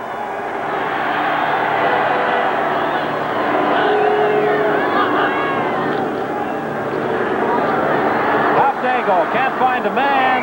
Tried to flip it out to Bob Vickers, and I think he was just aiming it at any would-be receiver. Not really too concerned about where it landed as long as he was not dropped or he did not have it intercepted. Once again, Winnipeg came with the 2 outside linebackers. They also had very good coverage by that defensive backfield. Everybody's picking up their man. They're all running about a 12-yard hook pattern. And look at that coverage. Excellent coverage by defensive secondary.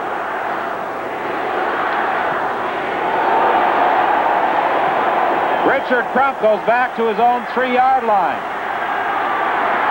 This time he's caught at the 5 by Ray Odoms. A 53-yard kick and a 1-yard return. 5:36 the time left in this third quarter.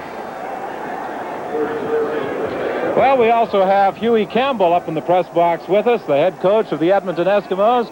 Huey, next week you're going to be playing the winner. Right at the moment it looks as though it could be an all-Alberta final. Certainly does right now. All momentum, everything's flowing in favor of Calgary, and right now that's what it looks like. Are the two former Saskatchewan teammates now head coaches comparing notes here? No. No. You got a good color man in Ronnie, but we're not comparing notes. Jay Washington for Winnipeg, getting out to the 6, an advance of about 1 yard, and that Calgary club continues to stymie the Winnipeg ground game. Winnipeg attempting with Butch Norman to tackle trap all the way across the formation to open up that middle. Norman gets the block on Reggie Lewis, but everybody else is there. In fact, it's Reggie Lewis who comes back into the play to make the stop for Calgary. On second down to Jay Washington. Washington on that sweep has got a first down. He ran it out to the 18 before he was stopped by John Helton. We're getting a lot of line play inside here now. Both guards pulling on this typical, what used to be called the Green Bay sweep. Both Kindle and Brown out in front of Washington. Excellent running play for Winnipeg that time, and they've got to be able to move this ball downfield very quickly and get some points on the board. Winnipeg's initial first down of this second half. 3:53 the time left.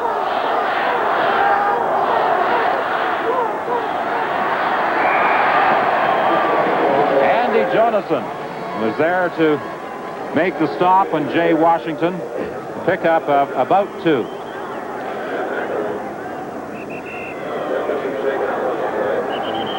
We spoke earlier of the 2 wide receivers out here at the top of the screen trying to play little games with the defensive secondary. This time it was a running play, so it didn't really matter, but all game long they've been lining up in a tandem I formation and then finally splitting just before the snap of the ball to try and confuse the defensive backs.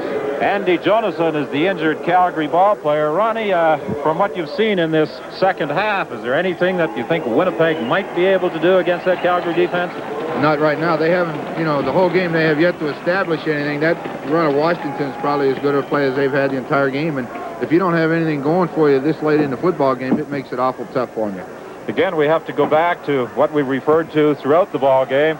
Harry Knight simply has problems throwing the ball with that shoulder problem. He's having trouble throwing, and Terry Luck's never even warmed up today, so evidently he can't throw at all. The swing pass to Washington. He falls down as he grabs it. Ed McElhaney is over there to make sure he stays down, and it will be a punting situation confronting the Bombers once again.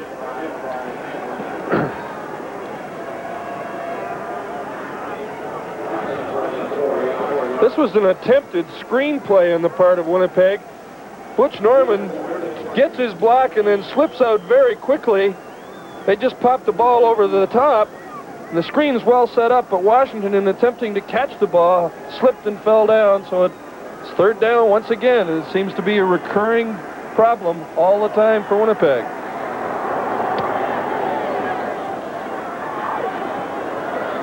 Forzani let that ball bound away from him.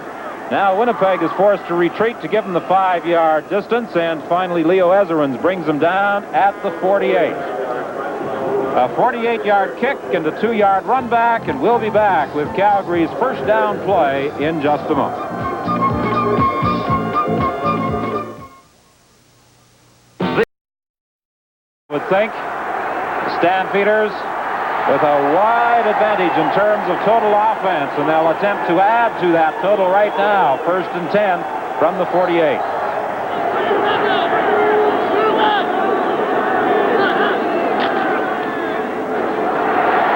Willie Burton is brought down by Lyle Wozniacki at the 52.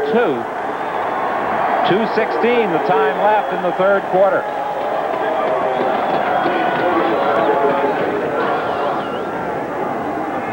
Credit Burton with a gain of 4. Calgary huddling, facing a 2nd and 6 setup. Watch Wozniacki here. Fairbanks gets a pretty good block on him. He just throws him aside, pursues in and grabs Burton, hauls him down. Great play by Lyle Wozniacki, number 75 of Winnipeg defense. Draw play with Willie Burton. It's not going anywhere. He was in the grasp of Harry Walters, the middle linebacker, number 52. Walters read that extremely quickly. He was in that offensive backfield before Burton had much of a chance to get going with it.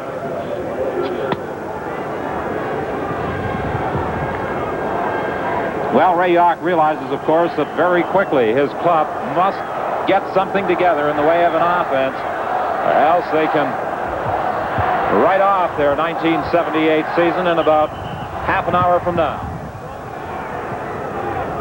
Timeout is called as a request for a new football is made. Cyril McFall will be punting from his own 38-yard line.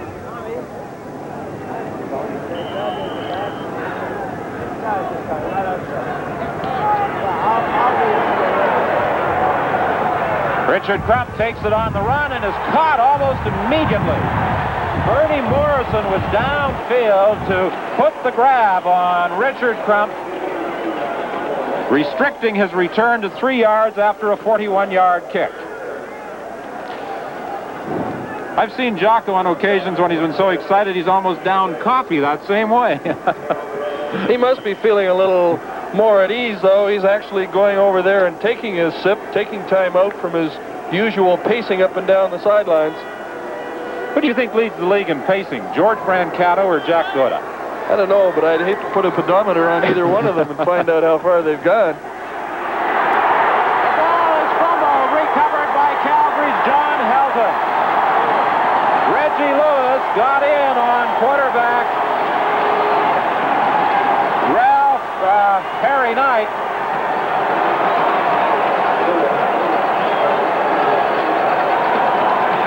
We got a stunt on here. Reggie Lewis looping inside.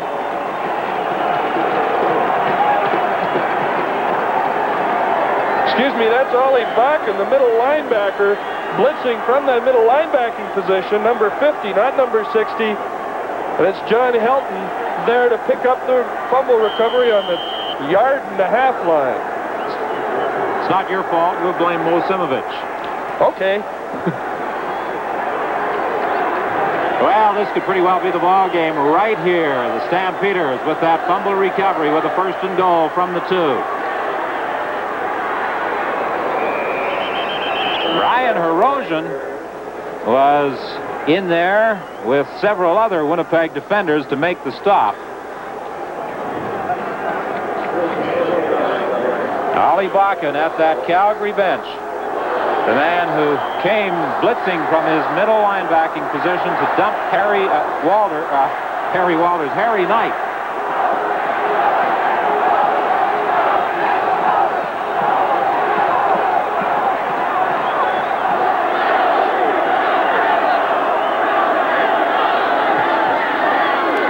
Second and goal, Willie Burton trying, but being stopped short. And that is the end of the 3rd quarter. And the Stampeders will have another shot at putting a touchdown on the board, but this time at the other end of the field. After 3 quarters of play, it's 24-4 Calgary. Atwood, Ontario, where Shell did a study on home heat. Different types of homes, a variety of heating problems that insulation alone couldn't solve, like improper heat distribution, furnaces that needed servicing, and faulty caulking around windows. The result, the Shell Home Heat Book. It's full of tips on how you can keep your home comfortable and cut down on heating costs. One in a series of helpful books, free, from Shell. Shell helps. I've played out of some monsters before, but this one's something else. This monster is the Terex Titan, the world's largest truck. It's the big daddy in the Terex line of off-highway equipment. Equipment used worldwide for mining, logging, and heavy construction. Whether it's playing golf or moving mountains, you need to use the right iron. And baby, that's a lot of iron. The challenge of the unknown. Some men go out of their way to find it. But one thing they won't take a chance on is the way they look. So they use Brill Cream. Brill Cream conditions hair, keeps it looking healthy, natural. Keeps you confident you're looking your best. Brill Cream, for men who'll take a chance on just about anything but the way they look.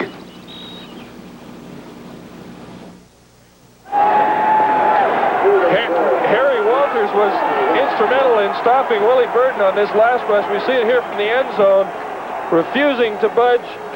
It's making it 3rd down and goal to go from the 1 yard line.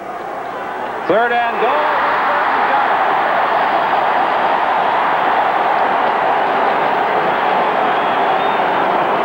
The first play of the 4th quarter, and Willie Burton might very well have put this game beyond reach.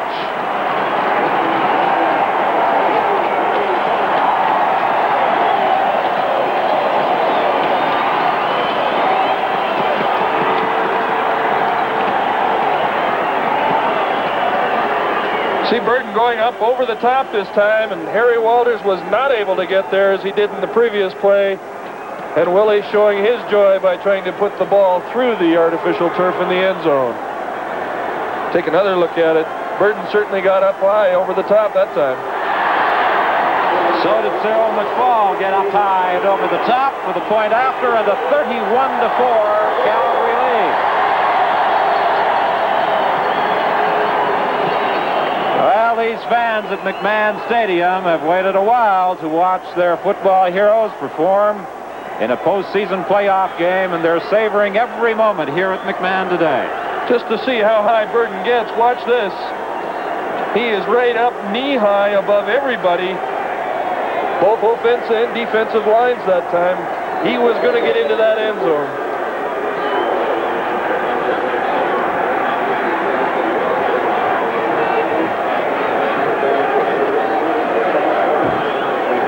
Willie Burton, who has scored 2 touchdowns today for the Stampeders, the man who set the CFL season rushing record, 1,896 yards back in 1975.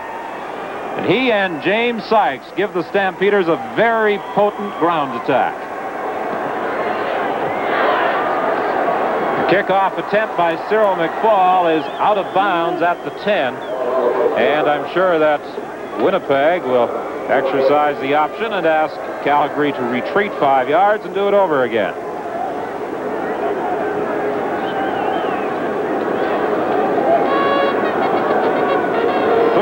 To 4. The Stampeders, it would appear, comfortably in front of the Winnipeg Blue Bombers with 14:39 the time left to play in this Western Conference sudden death semifinal. Why do they call it sudden death, Don, and not sudden life? The team that wins goes on.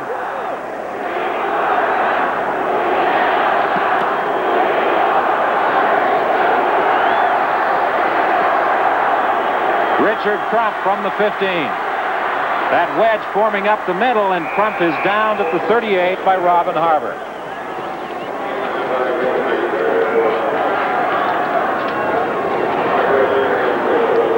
The Grey Cup is not far away. As a matter of fact, well, just near the end of the month. Who knows who'll be there, but Calgary wants to be one of them. Ottawa, Montreal, 2 along with the Eskimos. That's November 26th. A couple of those 4 teams will be in the Grey Cup, and CBC will be carrying it for you.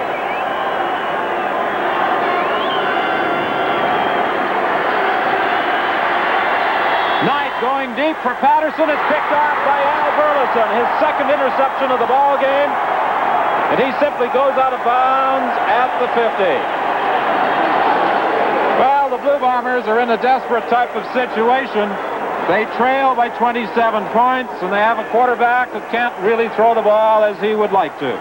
Harry Knight just floats this ball up again, looking for Patterson down that seam, and Al Burleson is just waiting back there in that deep center field to make his second interception of the game.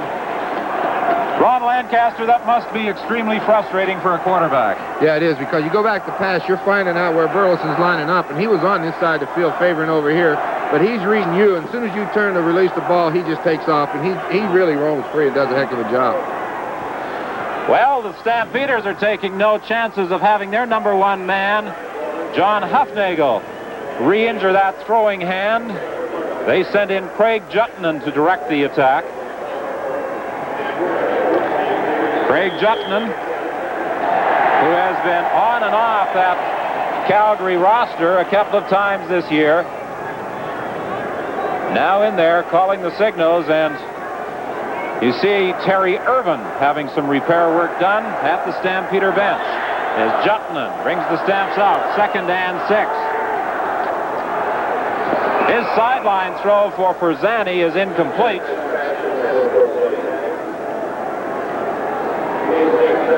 It's not often a team gets a chance to rest its number 1 quarterback in a playoff encounter and at the same time gain some experience for the backup man.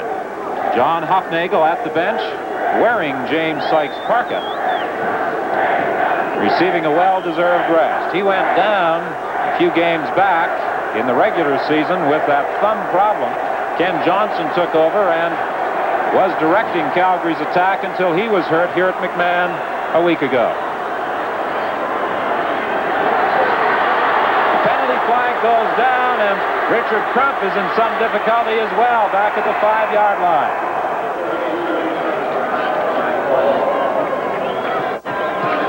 That was a 38-yard kick and a loss of 4. I think there might have been a holding call on the play too, Don. I believe, Bob, no yards is going to be the charge against Bob Lubick. Calgary, number 64. That's no fair. You were listening to the referee, Don. So with 12:45 remaining in this football game, it looks as though Jack Gouda's second year as head coach of the Stampeders will extend at least one more week.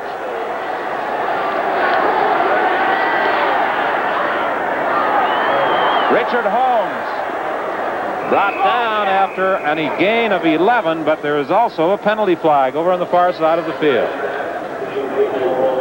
I'll make another guess, Don, and I think it might be offensive pass interference this time. Holmes and Gordy Patterson out there were running a pick type of a play. Gordy Patterson lined up here, and if we'll run this forward a little bit, keep looking at the top of the screen and hold it right there. There's Gordy Patterson blocking as Mike Holmes comes underneath him to make the pass reception. It's offensive pass interference.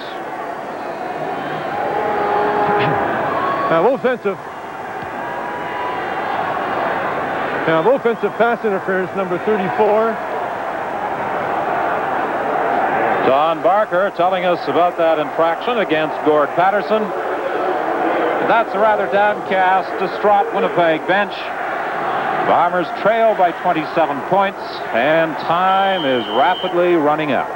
Don, the rule on that last play, as long as the receiver is running his pattern, that is all right, but when he stops and deliberately gets in the way of a pass defender, then it's offensive pass interference.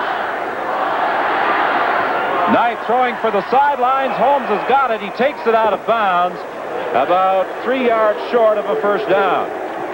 Ray Odoms was over covering on Mike Holmes, number 70. Take a look, an isolated look at Holmes.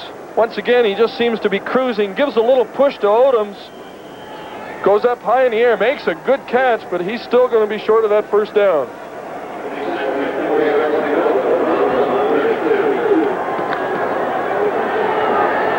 Penalties, not really the same part of the game as they had last week. Over the middle, and that will be a first down if they rule that Patterson made the catch, and they do.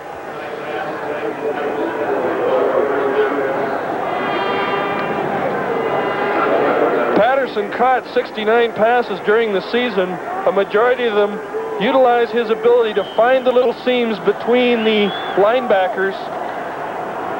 We see Patterson just making the catch. That's the first one he's caught today. Winnipeg, 1st and 10. The Bombers at their own 43. The ball is fumbled in the exchange from center. And in that pile-up, Calgary has recovered.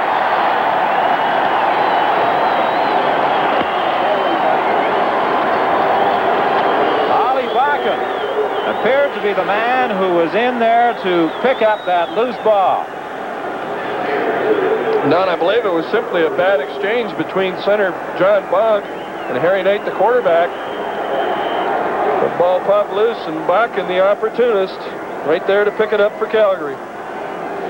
Well, when things go against you, at times it seems they just continue cascading down in ever-increasing numbers. It's like trying to stop a tidal wave with your bare hands. Craig Juttonen throwing deep, and there's nobody there. Merv Walker was the closest man. Now, there was some mix-up, either involving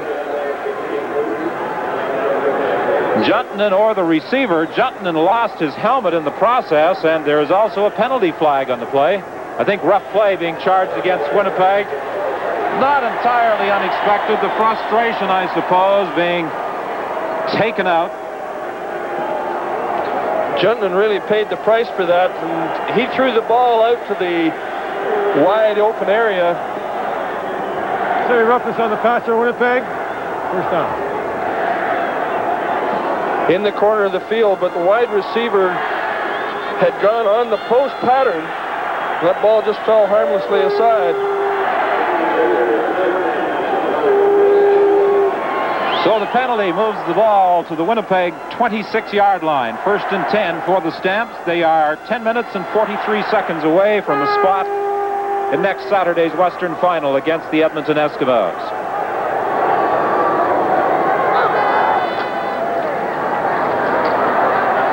Juttonen throwing into the end zone for down. He's got his second touchdown of the day.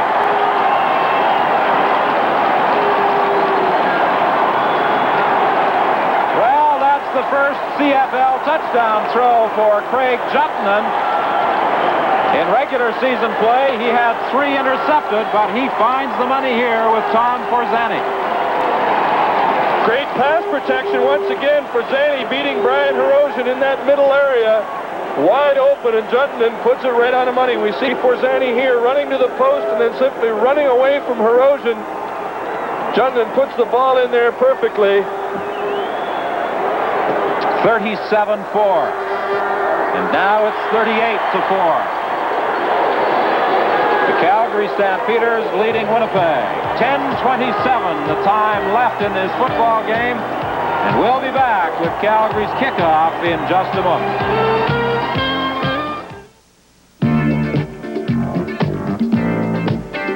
When you got it, you know it. When you got it, you show it. Hot stuff. Real hot stuff. Styling that defies mediocrity. Pontiacs that beg to be driven. The 1979 Grand Prix. Firebird. Sunbird. You feel it. When you got it, reveal it. Lean, confident, responsive. Not an ounce of flab. When you slip behind the wheel, you'll know it. There's only one thing more rewarding than owning one, and that's sharing it. Nobody's got it like Pontiac's got it. Nobody's got it like Pontiac's got it. Nobody's got it like, nobody's got it like Pontiac. You got it, Pontiac.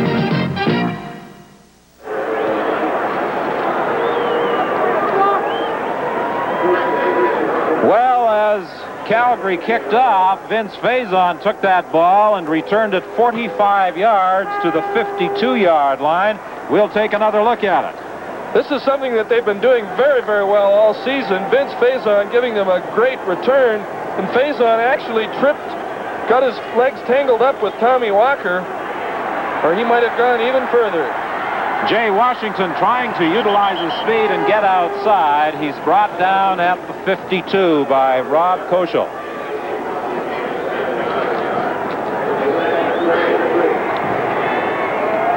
Credit Washington with a pickup of 7. It will be 2nd and 3, Winnipeg. James Sykes with a 67-yard touchdown. Willie Burton with a pair of touchdowns, driving over from 1 yard out, and Tom Forzani with a pair of touchdown catches for the Stampeders.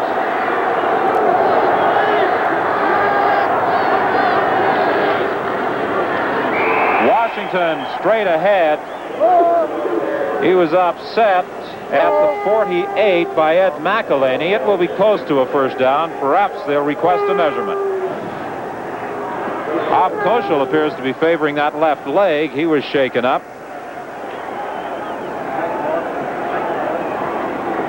And this is something the Stampeders will be trying to avoid over the final 10 minutes.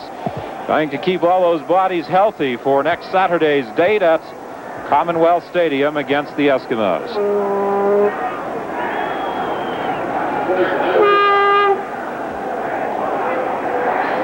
That's Craig Juttenden, the man who was not on the roster a week ago when the Stampeders clinched 2nd place, but a man who has thrown his first CFL touchdown pass in this 4th quarter, hitting Tom Forzani in the end zone.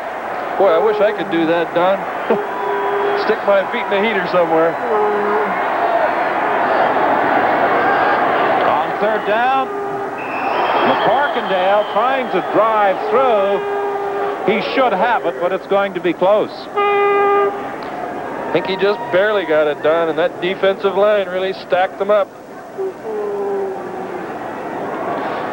Well, next Saturday, you'll see the climax to the Canadian college football season as Queens goes against the University of British Columbia Thunderbirds in the College Bowl. And you'll see that game on the CBC television network.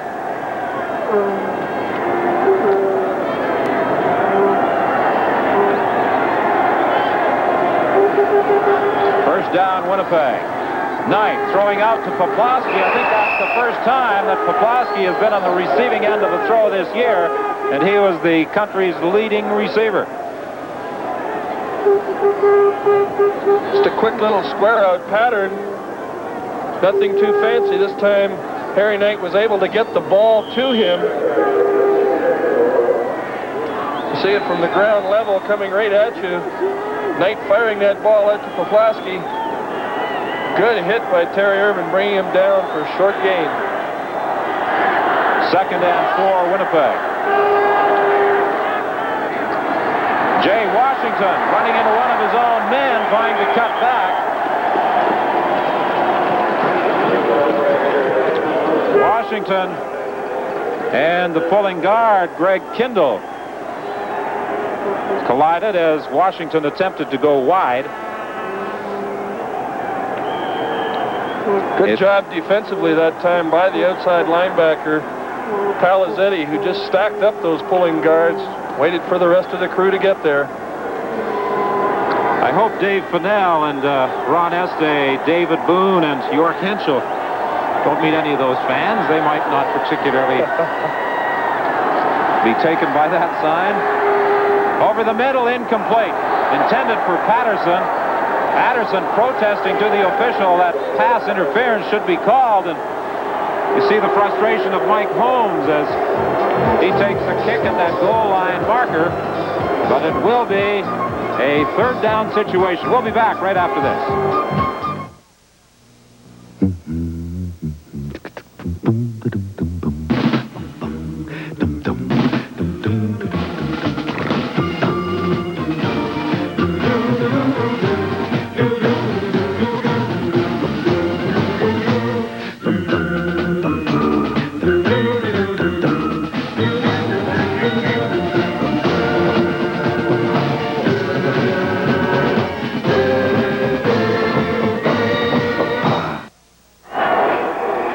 With that incomplete pass and the turnover, the Stampeders have a 1st down at the 41.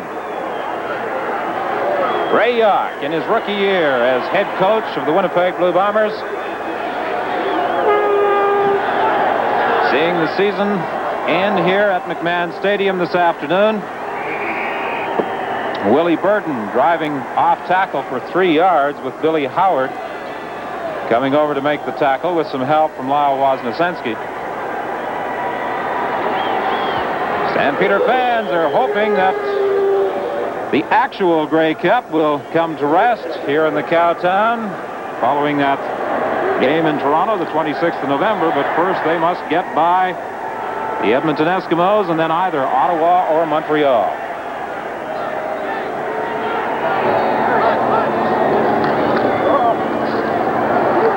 Caught by Leskavich at the 45. Dan, I get the impression that down there on the field, everybody's kind of just going through the motions saying, hurry up, clock, hurry up.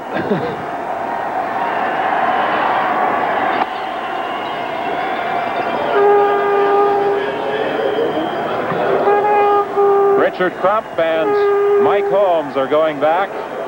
3rd down punt by Cyril McFall will be launched from the 31-yard line.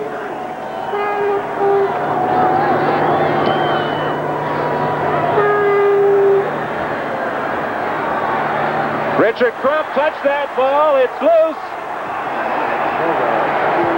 I'm not sure who finally came up with it. It appears to be Crump falling on the ball. There's also a penalty flag on the play, a 40-yard kick and a 4-yard return by Crump. Now, I think they're calling no yards, and you say that Crump touched the ball. I don't think the official thought so, because if he had, there wouldn't have been this no yards infraction. Certainly appeared as though he did touch that ball. There's also an injured Calgary player, that's center Larry Titley. The no yards infraction will provide Winnipeg with a 1st down at the 44. Ron Lancaster, it's been a tough afternoon for the Winnipeg Blue Bombers. It's been very frustrating. You know, we talked earlier today, Don, that they had to get something going early to try to get some confidence, you know, with a new quarterback and everything. And they just haven't been able to do it all day, and it's very frustrating at this time of the day. You know, when you look back in this ball game and the final score of 38-4, and you say, could there have been a turning point? That return of Richard Crumps in the 3rd quarter, had it not been wiped out by penalty, could very well have been it.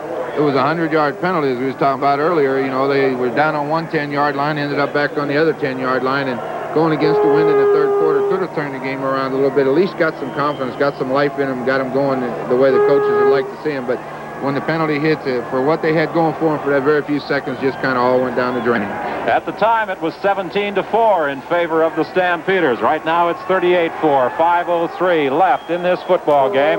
Winnipeg 2nd and 6. Knight throwing intended for Holmes. He was hit by Ray Odoms at about the same instant the ball arrived, and Holmes appears to be hurt.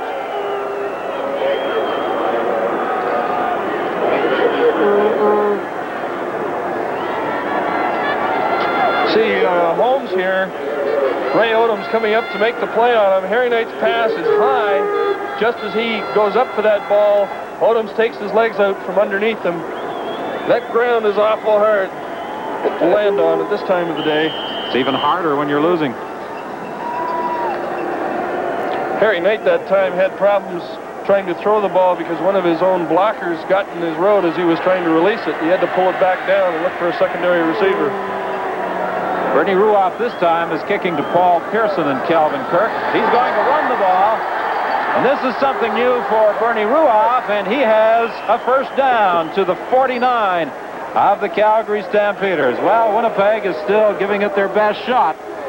They're still trying. Ruoff takes this ball right from the very start, and away they go. Calgary had a punt return on, trying to get down and set up the wall. Allowed Ruoff to ramble for that first down. I think that's the first time Bernie's ever carried the ball. Ron Lancaster says the second time. He did it against us once. Quick out pattern to Joe Poplawski, and he gets to the 40. A gain of 9. 3:53 is the time left. 38-4. The Stampeders leading Winnipeg. Mike Holmes comes back into the ball game, and Brian Gervais goes to the Winnipeg bench. 2nd and 1 for Winnipeg. The ball is at the 40. Actually, there have only been about 2 occasions in this ball game where the Bombers have been inside the Calgary 40-yard line. Jay Washington, he's got a first down to the 33, caught by Bernie Morrison. That's been about the only running play that's been at all successful for Winnipeg other than perhaps one sweep, and that's the draw play to Washington. Well, with 3:05 remaining in the ball game, we've got a timeout, and we'll be back in just a moment.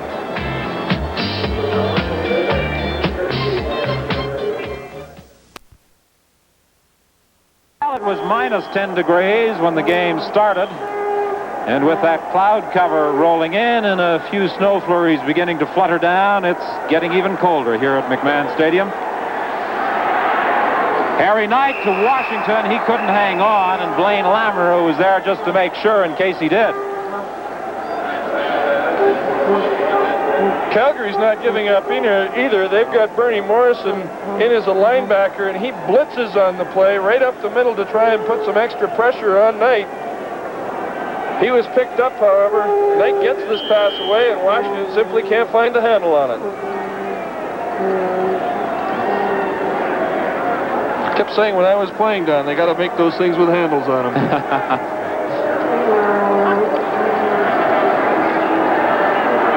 Knight going to Poplawski. He takes it out of bounds and is bounced out by Terry Irvin.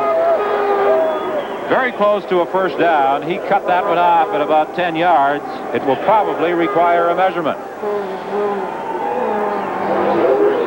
At that Winnipeg bench, Merv Walker attempting to keep the Tootsies warm. Our post-game show will feature a couple of coaches, Ron Lancaster, and the man who will face Calgary next week, Hugh Campbell. We see Joe Poplawski running this last pass pattern, does an excellent job, comes down with both feet inside. That's one of the reasons why he was the leading receiver in Canada this year. Good moves on that young man. You know, despite the fact that this game has been over for some time, most of the capacity crowd at McMahon Stadium are staying right where they are. It's 38-4, but they have not left the ballpark, at least not in great numbers. The fans just gave John Helton a big hand. Maybe the last game that he plays in this stadium as a Calgary Stampeder, as he's played out his option. Well, they will be negotiating after the season is over. Miles Gorell, I believe, has gone in to take his place. And what a season John Helton has had. He's been one of the outstanding defensive tackles in the country. Jay Washington gets the first down at the 20-yard line. And I think this is the deepest penetration Winnipeg has made today.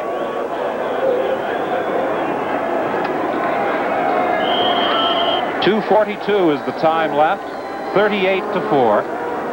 The Stampeders leading Winnipeg. And it would be at least a good morale booster if Winnipeg can get this ball into the end zone. They're going to try, but it's going to be picked off. No. It's ruled an incomplete pass. Tom Reimer went up in front of Gord Patterson, and it looked as though he was going to make the interception, but he couldn't quite hang on. Patterson and Holmes have crossed. Patterson going to the outside, and that ball is laid up a little short. Patterson does a good job of coming back and hitting Reimer and saving the interception. 2:22 showing on the scoreboard clock. Winnipeg 2nd and 10 from the 21. John Bonk has gone out. Jerry Inglis is in as the offensive center, intended for Holmes, incomplete. And Harry Knight was really hit just as he threw. Al Burleson, the safety, was shooting the gap. Al Burleson comes up into this. We run it ahead a little bit. Hold it right there. Al Burleson here coming through on Harry Knight in a safety blitz. They're not slowing up at all. Causes Knight to throw that ball high over Mike Holmes' head. It will be 3rd and 10 from the 21. Here they come again with the blitz. And Knight is caught and dropped back at the 34-yard line by Bernie Morrison. Well, those Stampeders are not letting up at all defensively. They've been using all the tricks. When you know that they've got a pass, it's certain that they're going to rush as many people as they can. They had middle linebacker Bernie Morrison. They had safety Al Burleson. Everybody just blowing in there trying to get to Knight before he could get that ball away. You see Morrison coming into the picture there, making the initial tackle. So at the 33, on the turnover, or on the change of possession, it's 1st and 10 Calgary.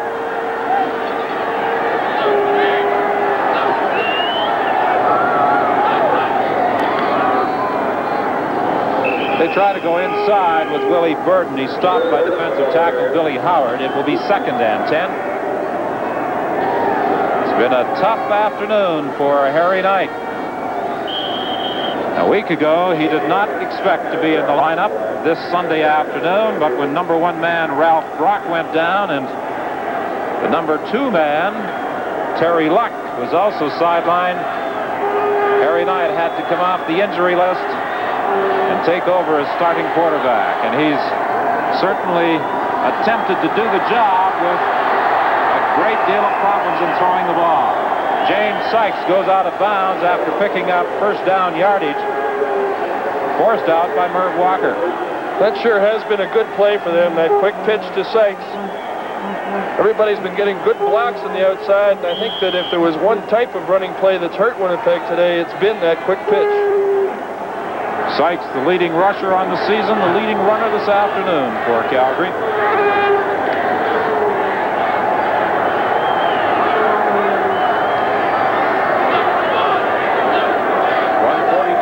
Time left.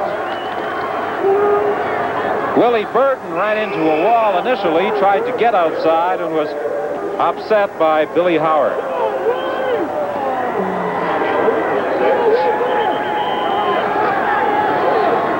There's also an injured Winnipeg player. It appears to be Johnson.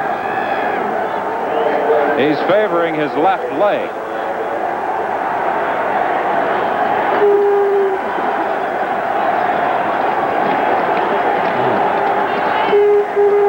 as Chuck Badcock administers treatment to Greg Johnson. You see the snow flurries continuing to flutter down. You may detect that odd white flake falling on McMahon Stadium.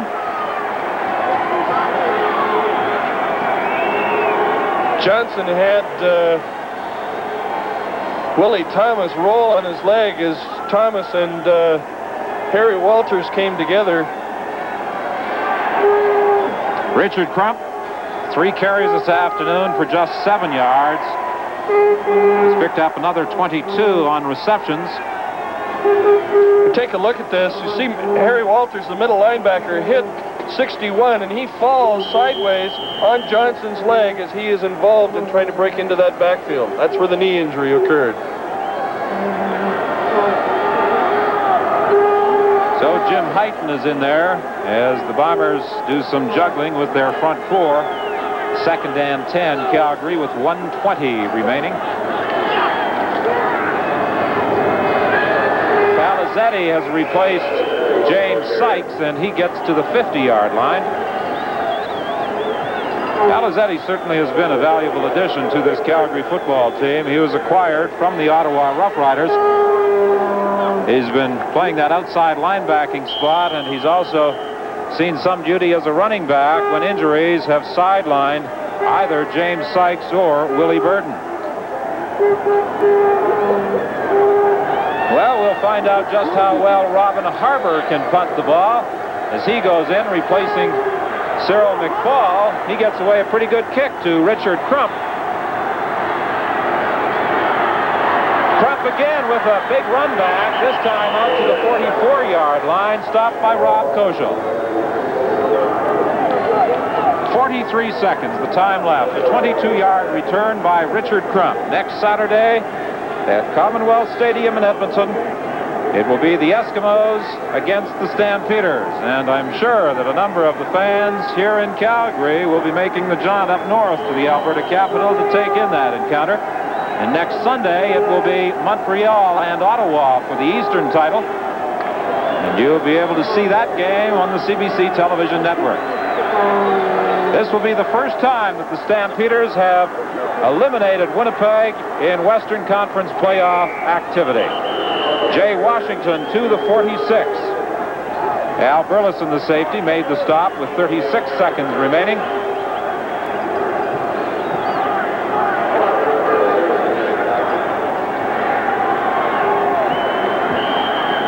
Winnipeg going without a huddle,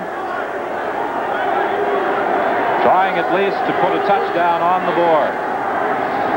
The pass is almost picked off by Ray Odoms. It was intended for Brian Gervais. And had Odoms been able to grab that when he was long gone down those sidelines. Great anticipation by Odoms, and as Ryan Lancaster mentioned earlier in his comments, those defensive backs don't have to respect the long pass, and so they're just waiting for something like that. Harry Knight has been going to those quick out patterns, and Odoms anticipated that one perfectly. It's 2nd and 10 with 24 seconds left. Knight to put it in the air again. Over the middle for Richard Crump. He can't hang on. Robin Harbour was defending. So now it's 3rd and 10 Winnipeg. Just 18 seconds left. The Stampeders. John Helton's feeling happy, doing down there, doing a little dance. I think he's probably trying to keep warm on those sidelines as well.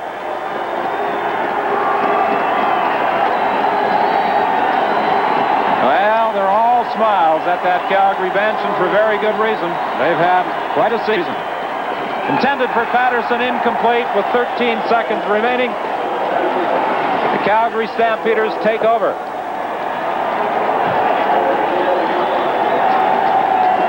.38-4 the score here at McMahon.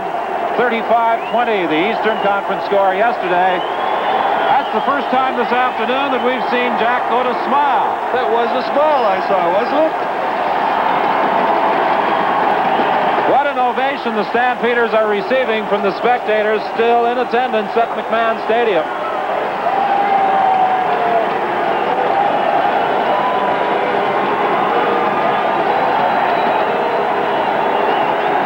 Stampeders simply grouped around quarterback Craig Johnson. What kind of formation is that? There was very little contact made either way on that play. Of course, they did not start the clock until the ball is snapped on a change of possession. Now, the final 10 seconds will run off quite easily before the ball is snapped. You see Jutman looking back at the clock. This game is finally over, and it's 38-4. The Stampeders advancing to the Western Final against the Edmonton Eskimos next Saturday at Commonwealth Stadium in Edmonton.